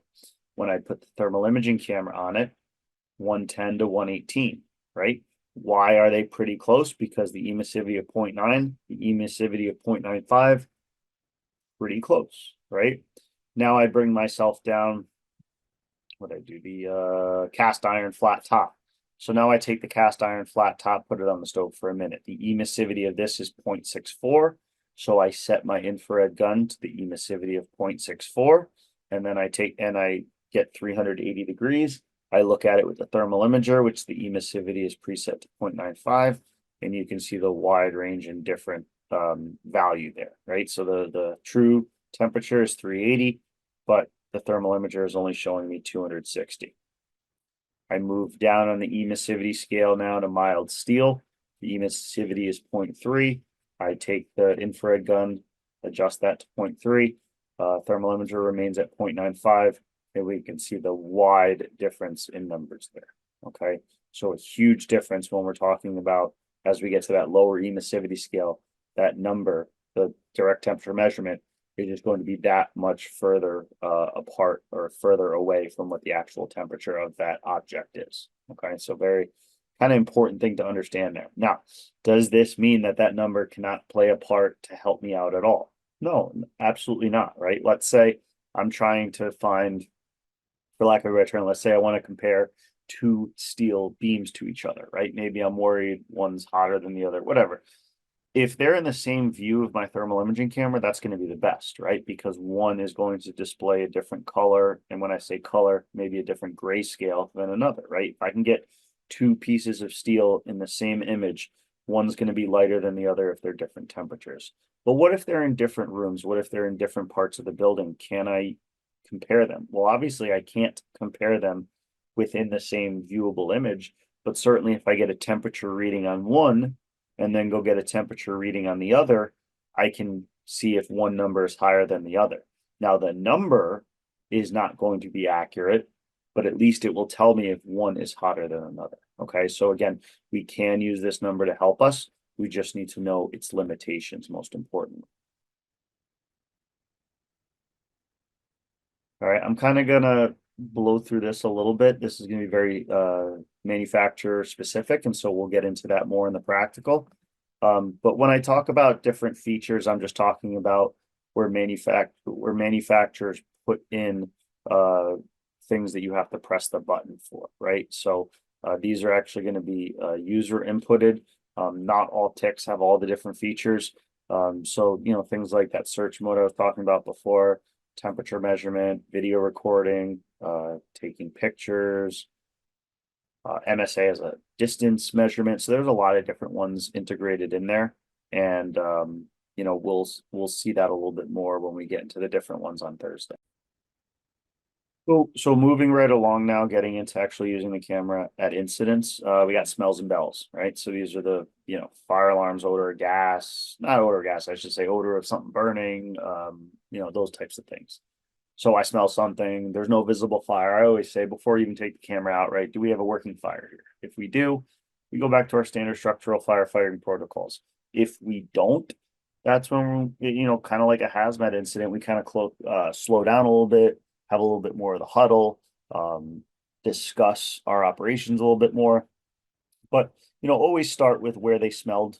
And, and I'm not going to tell you how to conduct an odor investigation here, but I'm going to kind of tell you how I use the camera to conduct it. So, you go to a private dwelling, someone says, I smell something, burning on the second floor, right? Well, the first thing we're going to do, go to the second floor and see if there's actually a fire. If there's not, the first thing to do, guys, in my opinion, is back up. Okay. Don't get on top of the area that they're smelling the odor, because as we're going to show you in the practical, the more objects we can get in the viewable image, the better luck we're going to have, the more we're able to rule things out, add things in. The more objects we have, the more known objects that we have, the better off we're going to be to try to identify the specific issue, right? So for example, if I'm trying to tell if an outlet is hot, but I only have one outlet in my viewable image, well, the outlet's it's got power coming into it, right? It's probably going to show up at least a little bit different than the sheetrock wall around it. So the true way to tell if one outlet is hotter than another is to be able to have multiple outlets in that viewable image. Okay. Even that tricked me, a year or so ago, because one outlet was hotter than the other. And it actually had no electrical issue, but it was showing up as a little bit warmer than the other because one in my viewable image was a GFI and one was not. And so that light from the GFI, a little bit more whatever energy coming into it, showed up just a little bit different of a temperature. Okay. So again, common sense is gonna, sometimes that's tough, but that's going to play a big part into what we're looking at here. So back up, get as many objects in your viewable image as possible. Do not be afraid to open up. What I'm talking about here, back up.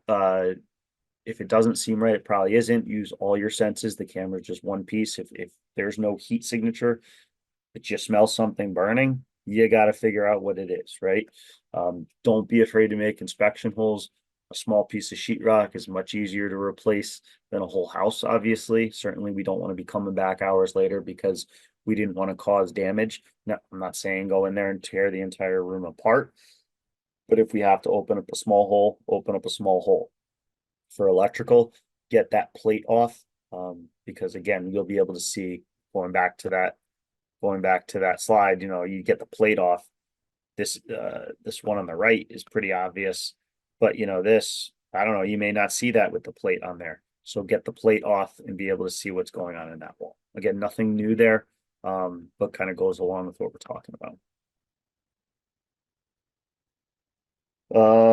Hot water lines have tricked me before, right? Looks like there's heat in the wall, but sometimes it's just that hot water PEX line or copper. So again, just keeping in mind with that. And just like we do with gas calls, not just getting fresh noses in there, both from the aspect of, if and we always say wash your gear because you don't want to smell like what you're trying to investigate. but also not having everyone go in at the same time, right? You got 6 guys on scene between 2 rigs. Maybe you leave one rig outside if it's not an obvious incident, because you are going to, if there is an odor, you are going to get kind of neutralized, not neutralized. See, this is the problem. If I'm by myself, I can't have someone help me out, but you're desensitized to it as you go throughout the incident, right? So, hey, maybe you 3 guys go hang out outside. If I don't find anything in 10 minutes, I'm going to bring you guys in, see if you still smell it, right? If we're all in there at the same time, we're going to get desensitized. We may not be able to smell anything. All right. So when we ask, is the wall hot? What does that mean?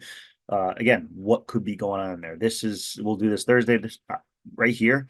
This is just almost like a skiing hand warmer in there, right? So does it look right? No. So maybe I'm opening up that hole. Maybe I'm putting my hand on it to see if it feels hot. Okay.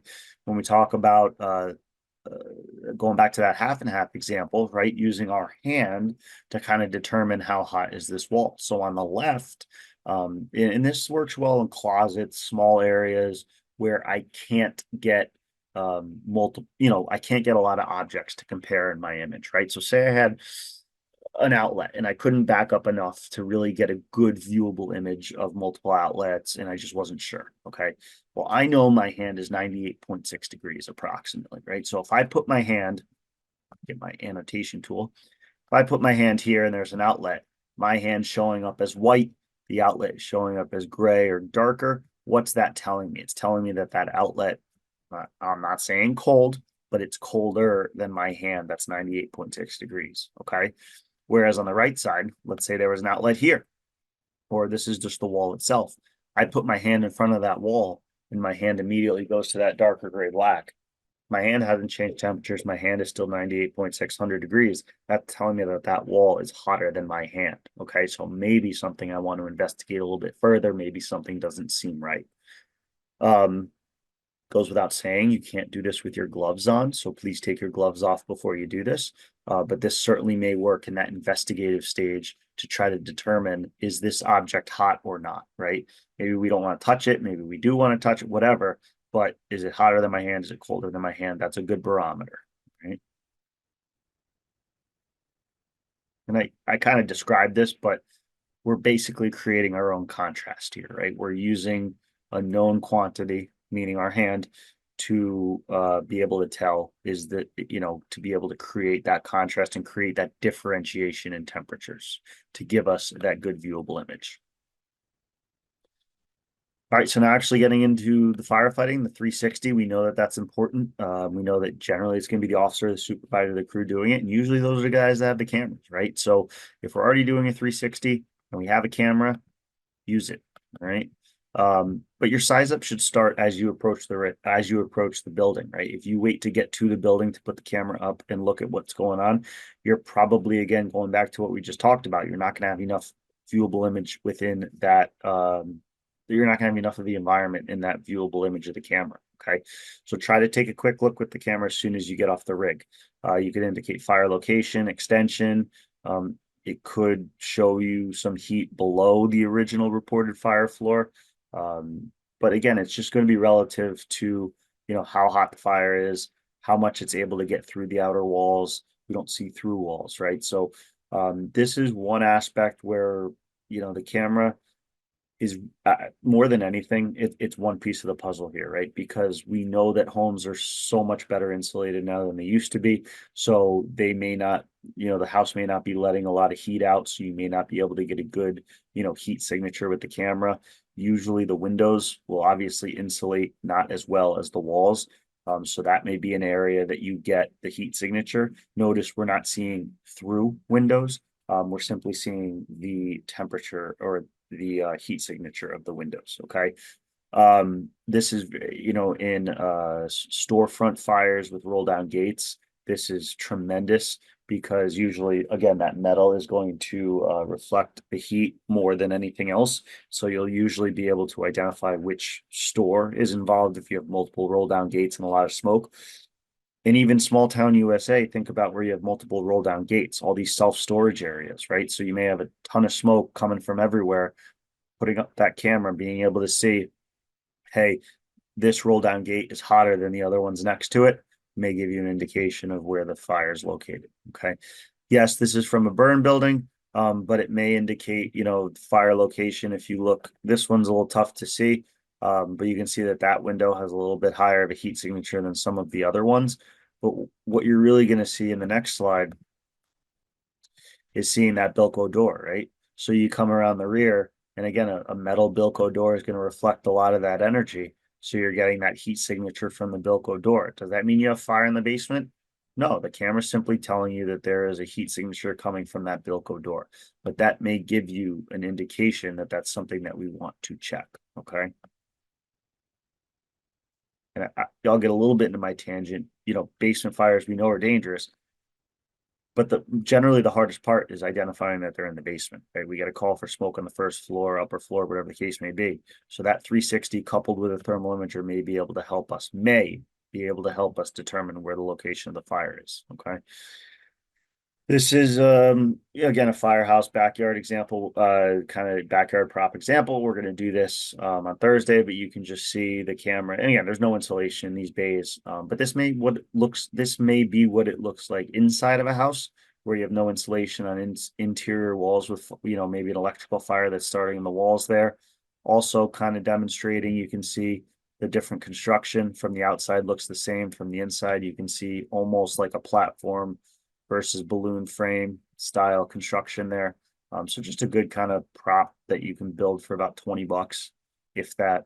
That kind of demonstrates some of this fire travel and building construction out there. And we're gonna be using this on Thursday, so I'm not gonna get too much into it. Again, thermal imaging camera, one piece of the puzzle. I had someone, this is actually, I believe, at a UL. It wasn't planned, which is some of the best lessons that you make.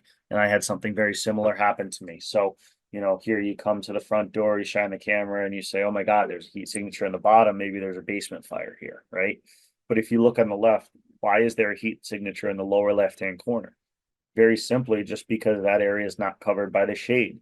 There must have been a tree in the front yard. The tree was blocking the majority of the sun. It was not blocking all of it. And so the sun was hitting that lower left-hand corner and heating that part of the door up a little bit more than the other. So I had this in the basement of a office building. Got down there, it was very hot. There was no smoke, there was no odor, but it was very, very, very hot down there. Kind of believed that maybe it was a steam condition or something like that. But it was just searing heat from every direction. Okay. Looked at a door, looked at the walls, didn't see anything that was out of the ordinary. As soon as I looked at a door, I saw, what looked like a heat signature on the door, walked up to the door, hot to the touch. So here I am thinking, all right, the issue's, inside this room. So we forced that door open. It wasn't much. We open up, walk in there, and it was about 40 degrees less in that room than it was in the original room, right? So why was that door showing up hot? Very simply, the steam issue was on the opposite side of the original room that we walked into and was heating up the surface of the door. Okay, so the thermal imaging camera wasn't doing anything wrong. It told us, hey, this door is hotter than everything else next to it. That was a more of an emissivity thing, right? The walls were a higher emissivity, so they did not reflect as much of the energy. The door reflected more of it, and it was just reflecting the energy from the other side of the room. So again, a piece of the puzzle, but not the entire thing. So let's get into interior firefighting now. Now we're going to get into where we're not just going to talk about interpreting the camera image, but actually how to use the camera and how to, where to aim it, those types of things. So, we've done our 360, we understand the colorization, some of the things that are happening on the camera there, and now we're going to get inside. So I like to start off with this video, and if you've never seen it before from The Office, very entertaining. Okay, and so that's going to be a common theme, one piece of the puzzle, and I've said that before. So scan, interpret, and move. We want to try to avoid moving with the thermal imager up, looking at it, and for many reasons. It's only giving us one piece of the puzzle. It's giving us a physically smaller view of what's going on, and it's not telling us everything, and we need to make sure that we're relying on our other senses as well as just our regular eyesight. There's going to be many times, yes, I know a lot of fires, we're not going to have tons of visibility, but we may have enough to be able to see something, whether it be something on the ground, fire rolling above our heads. But with the camera in front of us, we're not going to be able to see that. So we have to be ready to put the camera down and use our other senses. So these are obviously the most common things that we're going to use the thermal imaging camera for: finding fire, finding victims, finding egress points, but there could certainly be, other avenues as well. So, these are some of the big three ones.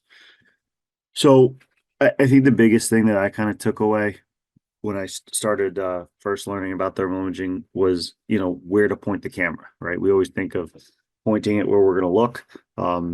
And I kind of always thought, all right, well, I'm moving ahead, so I'm going to point to the head. But we're going to get more information, particularly about location of fire, by pointing it directly above our heads. I'm not saying out in front of us. I'm not saying kind of in the area above us. I am saying directly up at the ceiling above us initially. Okay. And we're looking to see those heat waves moving across the ceiling, what direction they're going, what velocity they're moving at, the density that they have. And that can indicate both our proximity to the fire, as well as, barriers between us and the fire, such as a closed door, and most importantly, direction, right? Many things that we talk about, finding the fire is going to be our biggest kind of the hardest thing that we need to do. And so, camera directly up at the ceiling, seeing the direction of those heat waves can certainly help guide us towards the seat of the fire. Now, we have to understand that looking directly up and seeing color or not seeing color is not going to be an indication of fire above our heads or not. Okay. Are there times that we're not going to see color and yet may see some fire above our heads? Yes, and vice versa. There are many times where we, again, depending on the manufacturer, depending on the mode that we're in, we may see color above our heads and not have any actual fire above our heads. So color does not mean fire, and we need to remember that as we're using it. So remove the camera, use your eyes, see what's above you. After that, so after we've aimed directly up at the ceiling, we're going to scan the seams of the room, usually doing this in the upper, the upper seams, not the lower ones, because obviously you're probably going to have obstructions if you try to scan the seams of the room along the floor, right? Furniture and things like that. So scanning the seams does a couple things. It gives us a basic layout, size, and shape of the room. And that's going to help us determine, or is there maybe is this a square room? Does this have jut outs, things like that? And how big is it, right? Is this a tremendously large room? Is it a bedroom, smaller room? And again, some of that's going to play into a part of our size up as well. Scanning at waist level is going to help us with the furniture layout, obstacles for the hose line, those types of things. And then finally scanning the floor for victims and holes in the floor. I put holes in bold because again, we're not going to be able to see fire below us usually, but we are, if there's holes in the floor, then we may see that differentiation in temperature. But it's very important to understand what we're potentially able to see looking down and what we're not. Okay. And I have I have a practical prop that will kind of demonstrate this on Thursday as well. All right, and egress points. Why will a thermal imager help show us egress points? Again, very easy example to do. You move your hand along a wall and you feel, the wall is going to be a different temperature than the window, particularly on a cold day. And so that differentiation in temperature is going to help give us a viewable image that may help us determine, hey, all right, well, there's a different temperature in this area. It's colder. That's probably a window, right? So different objects showing different temperatures. There you go. That's going to be your egress points usually. So when we say up at the ceiling, this is what we're talking about. This is inside of our burn container. But if you see, when I press play, you're going to see those heat waves moving. And so you're going to be able to tell me, hey, those heat waves are moving from right to left. Fire is a high pressure event. So if those heat waves are moving from the right to the left, then that's telling me that heading in here towards the right is going to be towards the seat of the fire. Okay. This is another example of, you look straight ahead. You don't really see those heat waves. You move and then you put excuse me, point the camera directly up at the ceiling, and you can see those heat waves moving a little bit more obvious in what direction. So again, very, very helpful to point that camera directly up at the ceiling. The other thing that you're seeing as he moves is you're seeing that hose line, right? So that black of the hose line, I'll just do it one more time. And so again, that hose line is you're able to see that within the thermal imaging camera as well. So this is a quick example of the seams. So again, up scanning those seams, and you can see kind of as you scan, you could also see the egress point on the other side. Go back. So you can see those heat waves moving. You see the seams of the room. So you got about a square room, fairly small, and you were able to see that egress point as well. All right, just another example of the direction of the heat waves. These are moving left to right. So I know that although this may look like a heat source here, most likely this is not the seat of my fire because I have to move in and move to the left to follow where those heat waves are coming from. Again, we're going to be doing a lot of this when we get in on Thursday. Okay. So speed of the heat waves can indicate, door open, door closed, going back to, kind of, a dozen slides or so talking about gain modes or temperature, right? No color. So you may say, hey, this is a low temperature scene, right?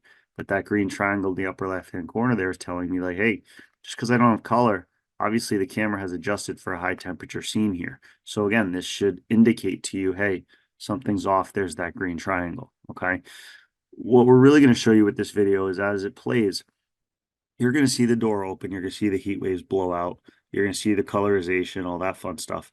But then the camera is going to be aimed up at the ceiling. And what you're going to see is that you're going to be able to tell exactly when the camera, or I'm sorry, when the door gets closed. Okay, just by looking at the heat waves above.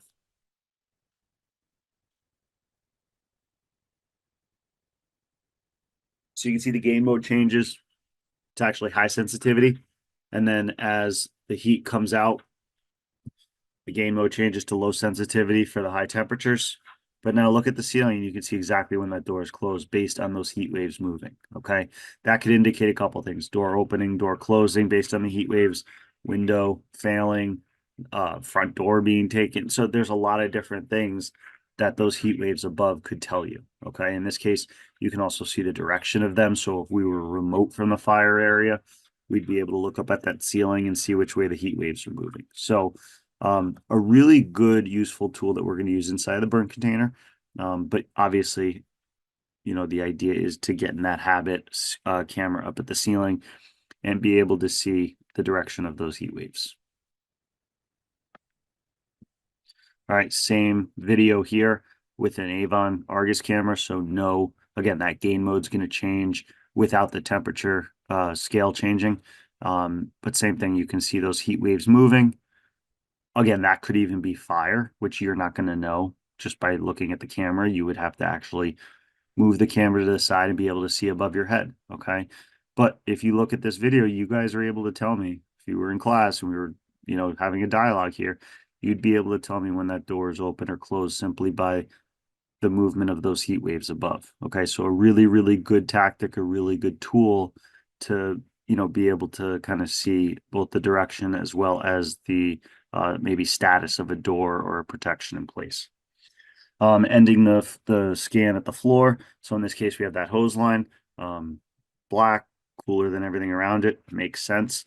But obstacles you may see, you may say, hey, we have a ton of clutter. Hey, we have a victim. Hey, we should move left instead of right, get this line in there. So again, a good, end with that scan at the floor. All right, so this is something, some people like teaching this, some don't. To me, it makes sense. However, it's going to be dependent on the camera that you're using.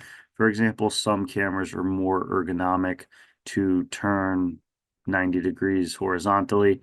The Argus cameras, not too much. The Bullards, not too much. Ones with a pistol grip, probably a little bit easier to turn horizontally. But the other thing you can do is you could just move the camera horizontally or vertically. The bottom line here, though, is how the cameras work is there's a gimbal in there, basically. So as you turn that camera horizontally, even though the camera is, turned 90 degrees, the the image will remain upright. Okay.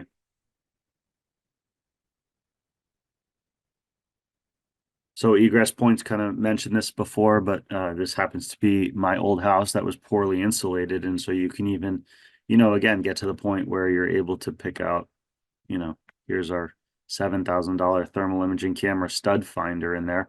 But again, it's just picking out the difference in temperatures uh, between the window and the window, which is not very well insulated, and the wall, which is better insulated. And because it's so cold outside, that window shows up as dark. As you come down here, you can even see when there are curtains in there, it's almost kind of insulating it a little bit and blocking a little bit of that coldness, if you will, coming through. So again, the camera is just one piece of the puzzle. It's not going to solve everything. On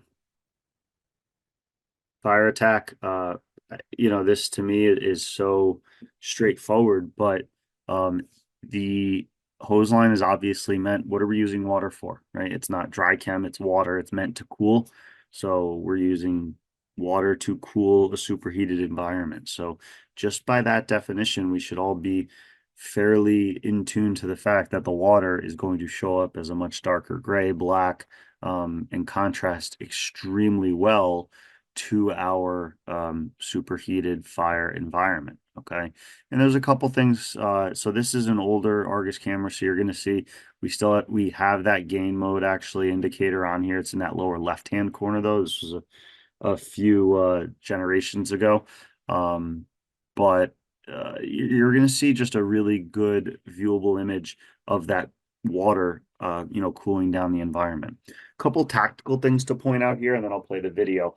Um, as an engine boss, if you're the officer with the guy with the nozzle, just remember you're the one with the camera. You can see, he or she cannot. So the absolute best luck, I guess luck is the wrong term, but the best advice I can give you, and even as we'll talk about with searches, is you're coming into the fire, you're going to be, working on knocking down this fire. Before you get into that environment, let the nozzle man look through your camera and see what he's going into, right? Let him or her see where the fire is located, get a quick layout of the room so that they're not exactly going in, they're not going in completely blind. If I'm in this situation, my nozzle man's here right next to me, and I say, hey, oh, what stopped? There we go. So, and I come right next to him, put the camera up in front of his or face, say, hey, this is what we're going into, then it's going to help tremendously with their orientation. And you may not have to direct them exactly, as in as much detail of where to put where to aim the nozzle. So that was the can using the door, and you can see again that door, how much of an insulator it is, and it does block a good amount of heat from coming out. And now you're going to see that 1.75" going. And again, we're not always going to get this good of a viewable image, especially once we start putting water on it. One of the things to keep in mind about this image is this is an image being recorded within the thermal imaging camera itself. Anytime that you've been into a fire, immediately what happens? Sometimes your face piece fogs up as you put water on it. Sometimes the condensation builds up. And so something to keep in mind is we may not be able to really see a good viewable image on the camera, depending on what the visibility is from us to the camera. And so sometimes you'll find yourself putting the camera directly up against your face piece, which makes it very hard to focus on that screen. And so at that point, you may simply be looking for a green triangle. Do you have a green triangle? Or looking just to see the color start to disappear as you cool down the environment. Okay, so a couple of things there to consider and be aware of. All right, I kind of mentioned this in the last one, last couple slides, but just get that camera in front of your nozzle man. Okay, don't make them move in blind. Just will help so much out. Even if you're the officer slash backup guy, say, hey, hold on 1 second, come out in front of them, put that camera in front of their face, and let them get a quick image of what's going on before they go in. That's where honestly the retractable lanyards on all these cameras really pay for themselves tremendously, is being able to kind of put it out in front of you and put it in front of someone else if you need to. So definitely a good tool for that on the engine side. And then again, just another example of what you see here, with, the cooling down the environment and the great contrast that you got there. Mhm. This is just a video of that. Again, this is a burn building, so you can just see the contrast of that cold water with the hot environment. And we'll do this on Thursday, so you'll see it in real time. I like this image because a couple things you can pick out of it. Still a burn building, but if I said to you, which line do you think is operating right now? Right? Probably the one on the right. Why? It's colder, right? That one's much colder than this one. I'm not saying it's cold, right? I may still touch that and it's warm, but this hose line is colder than this hose line. And what's that telling me? It's just telling me that that most likely is the one that's being operated right now. Maybe the other one's a backup line that's standing fast, but maybe I'm trying to determine which line I need to follow, and I got uh, disoriented on which one. So again, some good rules of thumb there with being able to see one colder than the other. Other thing I look at here is looking at the firemen and what color they are, right? They're warmer than the environment that they're in. And again, not that I'm going to extrapolate too much from that, but if we're remote from the fire area and they're warmer than everything else, it's telling me their gears probably absorbed a good amount of energy, right? So again, little things that we can pick out by looking at some of these images and trying to interpret them.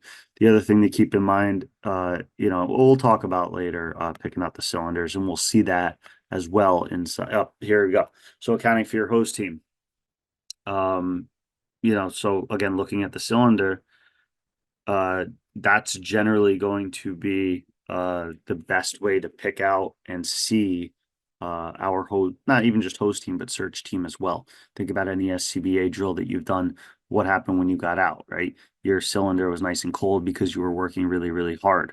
When we talk about our gear, how does our gear work? Our gear works by absorbing all of the energy inside the fire area. So initially, our gear we may be able to pick it out by being colder than everything around it. But as we remain inside of that environment, most likely what's going to happen is that gear is going to start to absorb the energy and almost blend into the surrounding environment. Okay. So generally, the gear is not going to be the best way to find somebody. The cylinder is, and it's going to show up usually as colder than anything else. I put the lettering here because, again, if you look at your jacket, the lettering is usually a different. We're going to use the term emissivity than the gear, right? It's a different material, so it's going to have a different emissivity value. And so it will absorb or reflect that heat at a different rate. And so it's not uncommon. I don't know if I have a picture here, but I'll make sure we do it on Thursday. Not uncommon to look at someone's, rear side and see the hanging name badge and be able to pick out their name. Okay. So that's a good thing. Certainly if we're trying to account for people, not just, fire. Yeah, I have 4 firemen, but do I have my 4 firemen? Okay. All right, so using the can, and again, you're definitely, pause that. You're definitely gonna get to do this extensively. So, I'll show this once or twice. But putting that can up at the ceiling, you really, with your naked eye, it doesn't look like you're doing much, right? Sometimes it looks like you're knocking the fire back, sometimes it doesn't. But what you'll see with the can is that there's actually a good amount of that, I'll say color disappearing, telling me that I am on some level cooling down that immediate area, right? And that may be enough for us to isolate with the door, escape, or potentially, allow that line to get up, put water on it if it's a little bit delayed. Okay, so the can, not the end all be all, certainly not going to solve all of our problems, but may pause, roll over just enough that we can get up there and isolate ourselves. So the primary search, one of the other big reasons that we purchased the camera. So again, scan and move, okay? We want to use the camera to get a layout of the room, but not to search the room for us. So going back to this image, I always ask, all right, what room do we have here? And no one's ever gotten it wrong. They always say my living room. And I said, okay, that's great. How do you know it's a living room? And they'll point out the coffee table, the sofa, those types of things. And so that's what we want to use the camera for.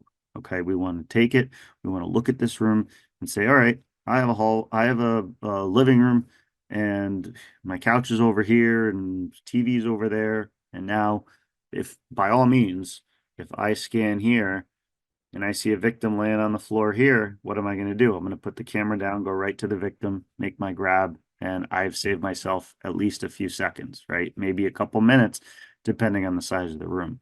What I do not want to do is say, okay, let me scan this room, primary search complete, and I go to the next room. All right. So as we go through, so a camera led search, in a team of 2 or 3 firefighters, the lead searcher has the camera to navigate, right? We're still going to orient on a wall. Now, that doesn't mean we are, dragging on the wall and making sure that we are, in contact with it 100% of the time. But certainly we want to be oriented with where the wall is, okay? We always expect electronics to fail, batteries to die. The camera is not the only thing that's going to do the search. We need to make sure that we're staying oriented as well. Generally, this is where we're going to navigate from point A to point B. However, we will search as well. So think about, all right, maybe we need to, get up to the second floor and find the bedrooms. So we may be doing this type of search to get up to those bedrooms. Okay. Maybe we're moving throughout the first floor, and there's not really specific rooms. It's kind of more of an open floor plan. Then this may be the type of search that we're doing. The officer, whoever has the cameras, probably going to be the one on the wall, and the other firefighter or two can obviously, spread out and conduct their search. And we're not going to get into search tactics here, but certainly we don't want to be doing essentially the human centipede here and just crawling behind each other. We want to be getting out there into the room and getting as much, square footage searched as possible. So kind of what it looks like in a navigational sense, in a very rudimentary sense, right? One guy has the camera, the other guy's following, but off to the side. The camera directed search is a little bit more, what we're going to talk about. And what it may or may not be new to some of you. But here the camera kind of stays at the doorway or the entry point while the searchers actually enter the room and conduct the search without the camera. Okay. Now, if there's no line operating or you haven't been able to isolate the fire, certainly the person with the camera would probably want to position themselves on the inside of the door so that then they can control that door behind them and also monitor conditions in the hallway. Should the other, so yeah, I know many of you are only going to have 2 people searching, but for some of the departments that may have 3 people, an inside team, if you will, searching, what can work really well when you have a hallway with multiple bedrooms is you're able to actually send one searcher into one bedroom, one searcher into another bedroom, and now you as the officer with the camera can kind of monitor their progress and jump between the rooms. Okay.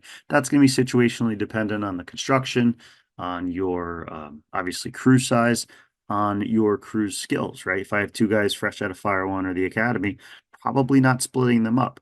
If I have a couple bedrooms that are on the larger side, I'll probably not split them up either. What we'll do is we'll get into the room. I'll send one searcher to the left, one searcher to the right. They'll find themselves about halfway through and then can jump, jump over each other and continue on from there. Okay. Same thing here as we talked about the nozzle man. Really, really, really want to try and let the searchers kind of see that room before they enter. Maybe point out bed, make sure that they search that, point out their egress points. And this does a couple things. So when we have a camera directed search, a few things. Number one, if I'm a searcher and let's say I've got 2 years on the job and I'm starting to feel comfortable, but I'm certainly not, a veteran. If I know that my officer is watching me with a thermal imaging camera and showed me my egress points and gave me a layout of that room, I'm going to be a lot more comfortable and confident searching that room and coming off the wall, finding different, parts in the room. And I'm just going to be searching a little more aggressively. And I don't want to say losing my orientation, but not dwelling on my orientation at the same time. The other thing is if he shows me the room, hey, there's your window, there's your bed. If I get back to the officer, conducted my search, or get back to the room, the door, and I don't remember searching a bed, I know I missed something, right? If I don't remember seeing a window, I know I probably missed something. So again, all of those pieces of the puzzle are kind of coming together by giving that searcher the ability to see what's going on. Okay, we'll talk a little bit more about this, in person. Okay, so that's kind of what it looks like.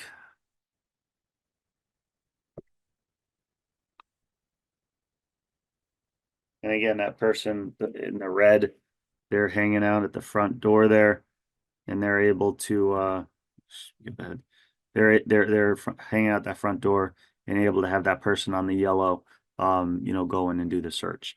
The other, really important thing here, well, not really with this, we'll talk more about large area search. Most of our, you know, search procedures are going to flip flop between the two of these, right? So it's not like, all right, this whole fire, we're going to be a camera led search, or this whole fire, we're going to be a camera directed search.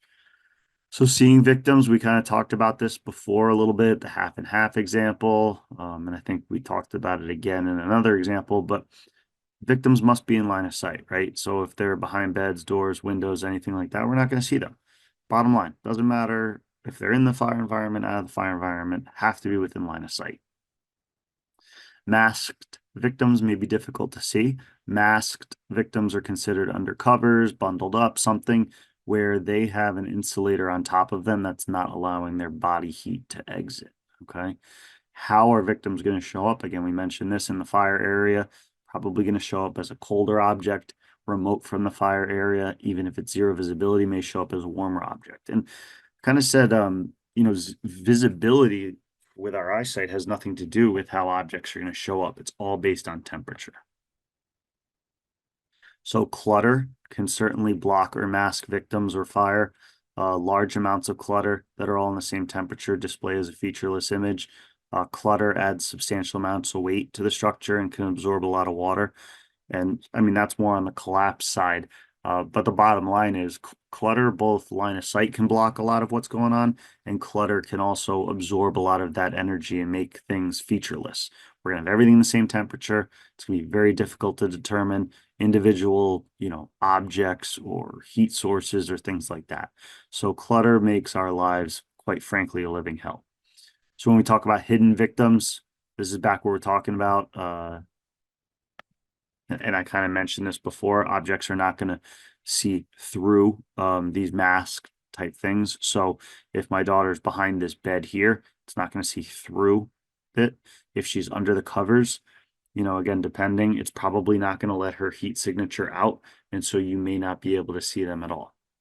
So you may pick out the furniture and say, all right, let me put my camera down and go do a primary search.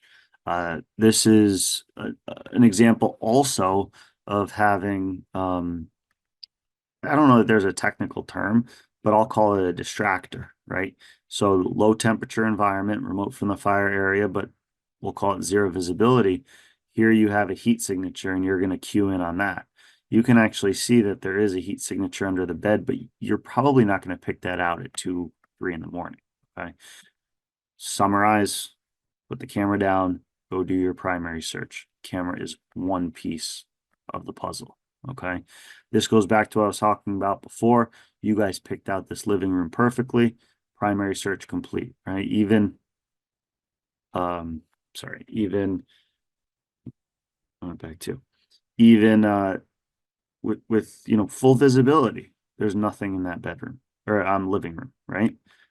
Now I go, and there he is right behind the coffee table, right? So he's not hiding. He's not like one of those, oh, the kids hid in the closet and we didn't see them. He's right in, bare sight. None of you would miss him. If I didn't give you a thermal imaging camera and I told the Fire 1 class to go do a primary search here, I bet none of them would miss him, right? But here we are, we have the camera. We cannot rely on it too much. All right, I talked about this. I kind of showed you the picture before. My daughter's under those covers and you really see no heat signature coming through. Okay, so, and I talked about the other active emitter stealing your focus away. So again, put the camera down, go do a primary search. You get to the bed, feel all 4 corners of the bed, feel between the bed and the wall, check under the bed, and reach up and make sure that there's not a bunk bed as well. All right, so commercial large area, and then we'll be wrapping up. So commercial large area, this is a whole nother story. And I'm going to go through this a little bit in person as well. So obviously a less predictable layout, larger open areas. The construction from the outside is probably going to mask the heat. 360 may not be as revealing as conditions. You have maze-like conditions inside. I always use the example when I do my simulations. I really can't use big buildings, right? Because they're pretty straightforward. If you have fire through the roof, it's going to be a surround and drown. And if it's a fire that we can actually go attack, you're probably not going to have much, if anything, showing on the exterior. So, it's just your mindset has to change here, right? If it's a true large open area, am I really worried about? I mean, sometimes, but collapse, not as much. What am I more worried about? Guys getting lost and running out of air. So when we're talking about now, we're talking this slide kind of could involve private dwellings as well, but I'm kind of more in like the taxpayer mixed occupancy kind of mode for this slide. I should probably maybe retitle it even too, but checking for fire above and below, especially as soon as we get in, is mandatory, right? Look at taxpayers, look at smaller commercial structures out there. There's usually plenum spaces, there's drop ceilings, there's cock lofts. So a lot of places for fire to hide. And not only are there cock lofts and plenums and all that, but a lot of times there's multiple ceilings above us. So even if you move one ceiling tile in the drop ceiling, it still may not give us an accurate indication of what's going on above us. Okay. But certainly at a minimum, you enter a commercial structure, the thermal imaging camera gets aimed directly at the ceiling.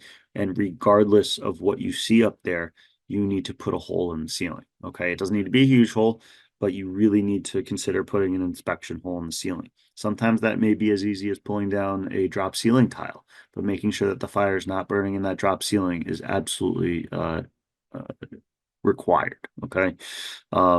Below is going to be a little bit more difficult to check from the inside, but hopefully there's a Bilco or some sort of exterior access that arriving companies can check.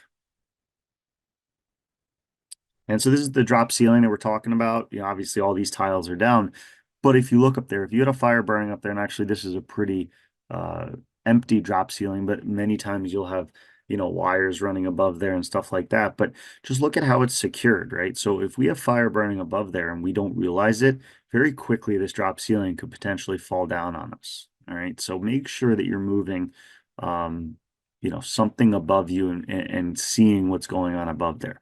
Without moving anything above you and just aiming the thermal imaging camera above you, what are you running the risk of? Well, certainly the masking, you're not seeing line of sight. The spot temperature indicator, we'll talk about a couple case studies towards the end here. So just really got to open up above you. The camera is not going to see through ceilings, not the see through ceiling tiles. And hopefully we'll have a really cool prop to show you this on Thursday. All right, fire below, again, just showing you the inefficiency of a thermal imaging camera to see fire below you. And also just early collapse, right? So this is a second floor that we're on. You can see that the floor is separating away from the wall, right? Basically starting to collapse. Now, a lot of times we'll see this, this will be the first floor and it'll be burning in the basement below us. This is kind of the second Duke company, if you will, going to the floor above. But by their accounts, they obviously knew they had fire below them, but there was no indication of it with the thermal imaging camera. Okay. And so that's scary to me. Just fine, if I know I have fire below me, not a big deal. But if I don't know I have fire below me and now I'm crawling into that first floor, the camera aimed down is not going to give us a good indication. So why are they not seeing the heat through the floor here? Well, think about what they're having to see through, right? A carpet, which is a good insulator, a subfloor of some sort, joists, sheetrock below that. So there's a lot of different things that fire has to get to or through in order to get a heat signature on that floor above. Okay. It's just kind of a blown up of seeing that kind of pre-collapse, if you will, of that floor. All right, my tangent on large area searching, I hate calling them search ropes, but they're more like an orientation rope. In many cases, easier to maneuver than a hose line. But what are we really using them for, right? As a way to get out. Google search ropes, large area search drills, you're going to see all these crazy fan patterns and tag lines and all that stuff. I think a lot of that's gone a little bit by the wayside with the, you know, thermal imaging cameras, how good they are, how well they work. So a little bit different of a mindset, at least for me, when I'm taking the search rope off the rig. As I said, much more concerned about, getting lost and running out of air than some of the other hazards that, come up on the fire ground. Not to say that they can't happen, obviously, but just a little more in tuned into monitoring air, keeping accountability for my crew. You know, I'll be honest, if we're on a second floor of a cape and I lose contact with one of my guys for a second, I'm not going to freak out, right? I know he's in that room. Maybe he just can't hear me. I'm going to go get him, but I'm not freaking out. If I lose contact with my guys and I give them one or two calls in a large area environment like this and I don't hear back from them, that's Mayday territory. Okay. So using the search rope, usually, the officer, whoever's leading the search is going to have the bag. They're going to tie off with the search rope out front, move along inside of the structure with the camera. And then if they find something, if they think they see something, if they think they hear something and they want to, go search that area, then they may plant themselves on the wall and send someone else to do that search, right? Again, knowing that, hey, this guy's watching me on the thermal imaging camera. I maintain verbal and visual accountability of them. So it works pretty well. It's almost like a hybrid camera led search, camera directed search. Okay. But again, the camera may give us an indication that we see something, and then we can go out there and actually, put hands-on primary search tactics in place. Okay. So I'll have a search rope with me on Thursday and I'll demonstrate this. We're not going to do exercises on it, if you will. But hopefully it'll tie it together a little bit more than I'm saying now. All right, so moving on to overhaul. Again, I think one of the best parts of having a camera is being able to prioritize where we're going to start to overhaul. Notice I said prioritize, not deciding if we're going to overhaul or not. Okay. We need to overhaul down to clean wood. I don't want to go on too many tangents tonight, but I am tired of seeing departments not overhaul properly, right? You see blackened sheetrock that hasn't been pulled down. What do you think the first thing the salvage company or the contractor is going to do when they get there to rebuild that area of the house, if not the entire house? They're going to pull that sheetrock down. Okay. You are not saving the homeowner money, time, or effort by leaving up half a room of sheetrock. Take it down to bare wood. We're seeing way too many rekindles in the fire service lately. Okay. But what the camera can do is help us prioritize overhaul. So in this slide, guys, this whole ceiling needs to come down. Okay. No ifs, ands, or buts. This entire ceiling needs to come down. Probably a good amount of the wall too. All right. But what the camera is doing here is telling me, hey, let me start by overhauling here and working my way back. All right. Now, we can talk about how that would be a better idea anyway, so that I'm not overhauling over my head and stuff like that. But regardless of that, it can help us prioritize where we should start our overhauling to potentially get ahead of that fire. So if you look here at this picture, as they overhaul, it's actually getting cooler, right? And again, if the sheetrock's doing its job, that makes sense. The sheetrock took all the heat and now above it is cooler. But if I took this down and then I was still seeing color behind there, that would, again, not tell me that there's fire, but it would start to indicate to me that there's a heated area behind that. So again, this can help us with prioritizing our overhaul, but it should not be dictating that we overhaul or how much we overhaul, in my opinion. All right, when we get to the floor above, so that what I just showed you was, like, all right, fire's in that room, now we need to overhaul. When we get to the floor above, yes, I'm going to look up, but most likely where am I going to see the first heat signature is going to be low at the baseboard area. If you actually have baseboards in place, rip those out, open up the bottom of the wall and see what's going on down there. Again, guys, if you have a legitimate fire, the floor above is going to have smoke damage. It's not like it's going to be untouched and you just caused excessive damage by opening up a small hole in the floor. Okay, so get that area open, please. See if the fire is coming up the baseboards or coming up the joists behind the baseboards. obviously balloon frame straight to the attic as well.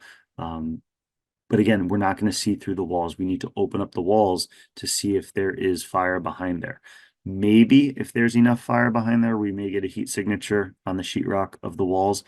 But honestly, it's going to depend how much heat is behind there. Okay. So this is just kind of showing, it's a simulation I did years ago of platform versus balloon frame.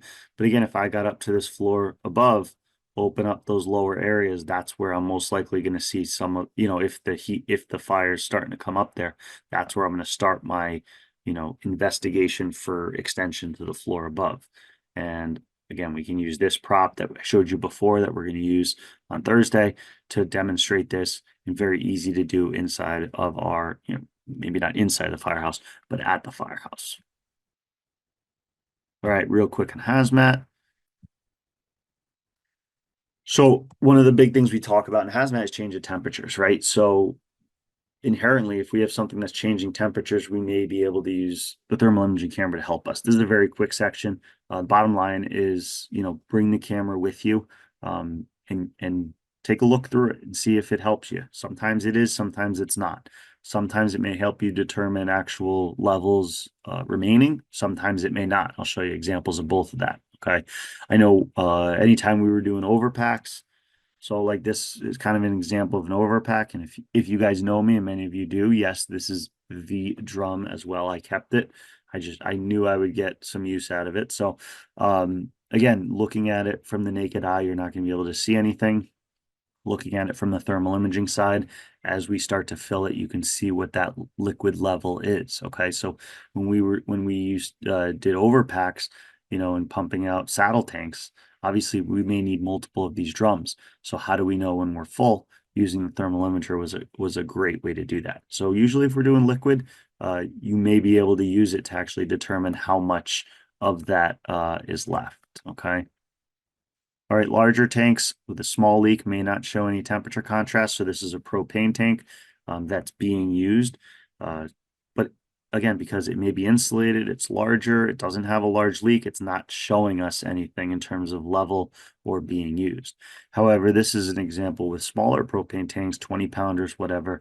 If you have multiples of them, this is a pretty good way to determine if you have a leak of one. So, you may walk into a building, a room, whatever, a cage, one of the outside cages, and you smell propane. You know what propane smells like, but how do you actually determine which one is leaking if one is leaking? Okay. So this may be one of those ways, or even if it's one propane tank, right? You may be able to determine if it is leaking. And we all know, again, if we used these before, you get a good grill going, you come over, it a lot of times is cold to the touch. Okay. So take the camera with you, use it. It may help you, it may not help you. All right.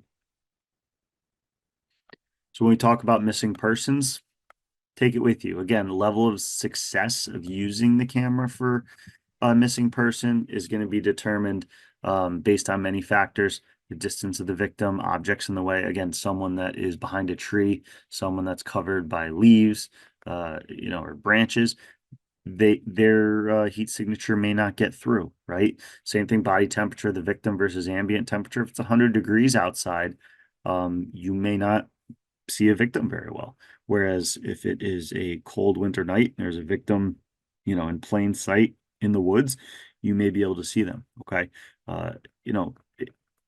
It's just going to depend. So it just like doing a primary search, it's not going to replace walking through the woods and seeing if there's a victim.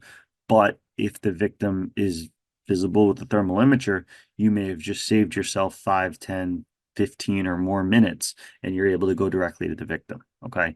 The other thing is, I think I have a slide on this later, but I'll just mention it now for, water, right? Very good for surface rescue. Okay. But once they get underneath the water, our cameras are not going to see through water. And so again, kind of camera goes to the wayside once the victim is submerged at that point. I think that's part limitations here. So poor visibility, condensation, just like, I think it's gonna be a little cool on Thursday, but hopefully it's not gonna rain too much. But anytime we burn and it's cool out, you know, what happens as soon as we walk into the burn container? What happens? You immediately get condensation on your face piece. You got to start wiping it.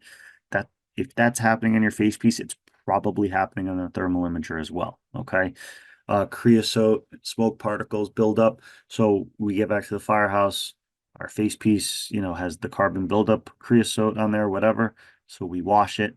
We got to do the same with the thermal imaging camera. Okay. That's going to build up soot and stuff as well.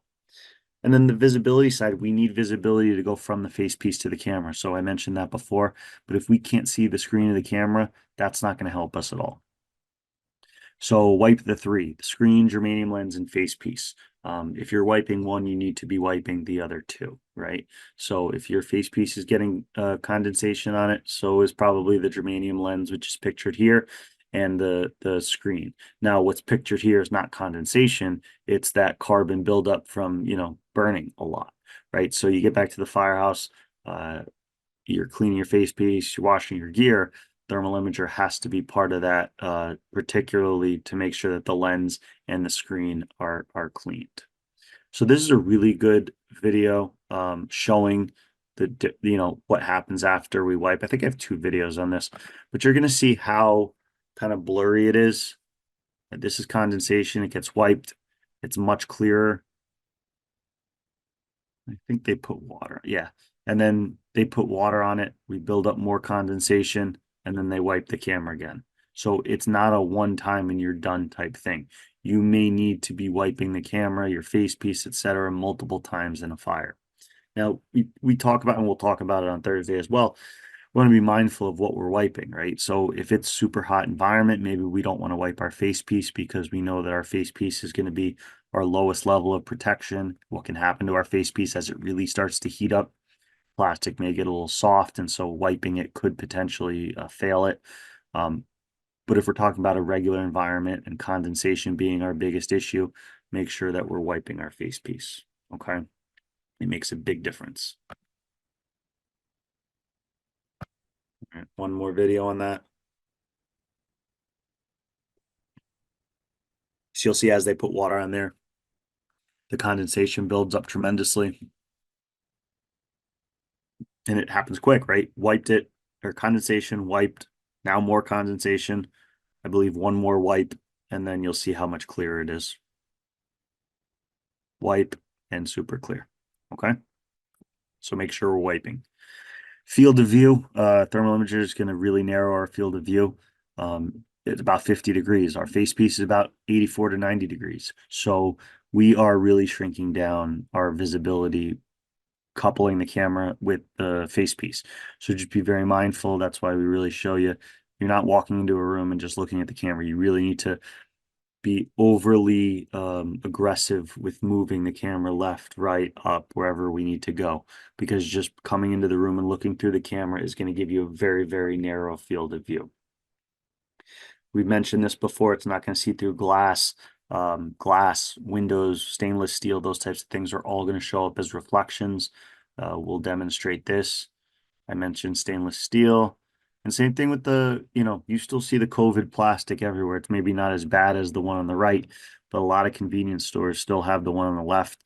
Some of yours may have bulletproof glass, right? And that's going to do the same thing. It's going to give you a reflection. You're not going to see through it. Unreliable depth perception. All right. So I kind of equate this to, you know, you're sitting behind home plate. The person that's sitting behind home plate on the first row, as soon as the batter hits it, the person on the first row is able to see where that ball went. If you're sitting behind home plate all the way in the upper deck, they hit that ball. You have no idea if he popped it up, popped it behind him, or hit a home run, right? So just be mindful. That's why we use the camera directly up at the ceiling to be able to get that depth perception.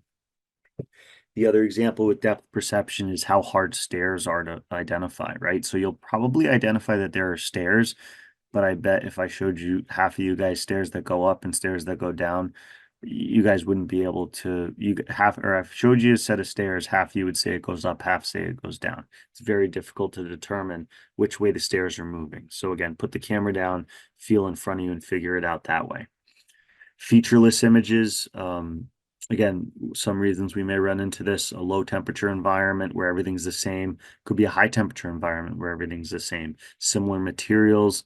Uh, and so this is, and this could, and if this is zero visibility, it can make navigation very, very difficult. So this was a fire I had. And if you look at the walls, you look at the floor, they're all about the same materials, and they're that kind of shiny, uh, not concrete, but kind of like shiny office building type materials. And so as it's more glossy, I'm thinking lower emissivity. As it's zero visibility and no fire, because the fire was remote from this area, you're not getting a good image, right? I'm looking for heat. My camera's thriving on heat. My camera's thriving for differentiation and temperatures, and it becomes very, very difficult to navigate in these types of areas. So this is what the image looks like with the naked eye and full, lighting and visibility. And this is what it looked like going, a couple days after with the thermal imaging camera. If I just showed you this initially, I wouldn't even know what to think, right? You really, you can't get a good layout. You can almost even see my reflection there because those walls are so shiny. So again, at some point, you may just have to put the camera down and perform a standard primary search here. Now we had a search rope as well. Lights out conditions, but zero heat. And so not getting good, good clarity. Now, interestingly enough, this room that I'm in right now, you say, all right, well, it's featureless. There's nothing going on. This is an electrical room with thousands and thousands of volts of electricity that would kill you. Okay. So just very, very dangerous when there's not a differentiation in temperature. You're not going to get that good viewable image. Okay. So over there, it leads to the outside, like an underground vault. And so that's why there's that differentiation in temperature. It's getting that cool air from outside coming in. Okay. But I can tell you this fire, zero visibility, large, not large area, but kind of maze-like conditions, shiny walls, as you can see right here. So just the camera really wasn't helpful. That's at very quickly we kind of put the camera down and we listened, and we were able to hear, it happened to be a transformer fire. We were able to hear the explosions. We were able to hear the popping. Okay, and that's how we navigated towards the seat of the fire. So again, using all of your clues and realizing that the camera is not always the solution to our problems. All right. So I'm going to do more of go really quick on situational awareness cameras. And I know many of you are going to have them, as well as a couple, I think a couple Sikhs will be there. Again, love it or hate it. This is a marketing term. There's no standard on situational awareness cameras. So it's kind of something that's taken off. They're usually under $1,000 with a smaller screen, usually get saturated at lower temperatures, lower refresh rate. That doesn't mean that they're bad, right? I have a lot of guys that I know that use them as like kind of like a good roof camera, right? They're small, they're lightweight. You don't need them if you're not inside. They're good to be able to scan the outside 360. They're good to be able to scan like a roof and say, hey, here's the hot spot. This is where I'm going to cut, or navigate on a smoke-filled roof. A lot of we have a lot of flat roofs, so I think they can work well on that. But yes, I do think there's an over reliance on them for interior structural firefighting. And to their defense, they'll say in their manual, not meant for your primary camera. But we all know firemen, and if they can buy something for $800 versus $8,000, they're going to push it to its limits. Just realize that these have limits, and I don't want you or anyone to get in over their head using these. Okay. So we'll have those, and you'll be able to play with them and see their pluses and minuses. My guess is when we're doing the stuff outside, they're going to be great to be able to see what's going on in walls, for some of the overhaul stuff, the burn barrel, some of those things. But as we get into the flashover container, I think you'll start to see the limits of those. And that's no surprise, right? I drive a Hyundai Elantra, okay? It's great for 90% of what I want to do. But if I went to if I was at a stoplight and someone was revving their, I don't know, Camaro next to me, I'm going to very quickly be over my head, right? So again, you just have to be aware of what you're using them for. All right, so a couple case studies. These are these were multiple line of duty deaths, both the Houston Southwest End fire as well as obviously the Charleston Nine. Okay. The Houston Southwest End was straight up using the thermal imaging camera, that direct temperature measurement to say, hey, looking up, looking at the ceiling and saying, hey, this number is not high enough to have fire over our heads. We're good to go. Let's continue in. Okay. And obviously we know that the fire was roaring in the attic or cockloft above them and caused a structural collapse, excuse me, that killed multiple firemen. In the Charleston Nine, I don't know if the camera was a contributing factor, but certainly fire burning above their heads was, right? They were taking, never mind that, I think they had a booster line or something like that, but they stretched into, the dumpster fire, not realizing that fire was burning over their heads. So please just be aware, opening up above us, not relying on the camera to see hidden fire is going to be extremely important. Okay. All right, so wrapping up, these are some of the practicals that we're gonna do, and I have a couple more than this as well, but we're gonna have the burn wall. We're gonna have that basement fire prop. I guess what it really is a seeing through the floor prop, but there'll be a floor and we'll have the fire burning below it, and you'll see different materials as well as insulated basement or finished basement versus non-finished basement. We're gonna have a low heat interior fire where we're just gonna have that burn barrel burning in the center. We're gonna go in, be able to use the different cameras, and then we're gonna have a high heat interior fire as well, flashover essentially. And then my plan is to do a second flashover fire as well with my new fancy ceiling prop that I'm finishing up. So hopefully that'll be good.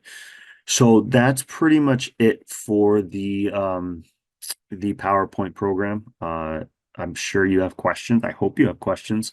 Please write them down, email them to me if you want beforehand, and we will answer them on Thursday when we do all of our practical stuff. And there are definitely some things that I'm going to go over, even though I talked about it tonight, that I think in person, I love doing it this way because you can rewatch it, you can pause whenever you need to, go to the bathroom whenever you need to. But certainly, there are certain topics we miss out on doing this. So I'll make sure that we touch on those Thursday, do some burns, have some fun, learn something. And I'm really excited. There's going to be basically all the major manufacturers of cameras there so that you guys can play around and see what you like, what you don't like. Okay. So if there's any other questions, you guys know where to reach me. Otherwise, I will see you soon. Thank you.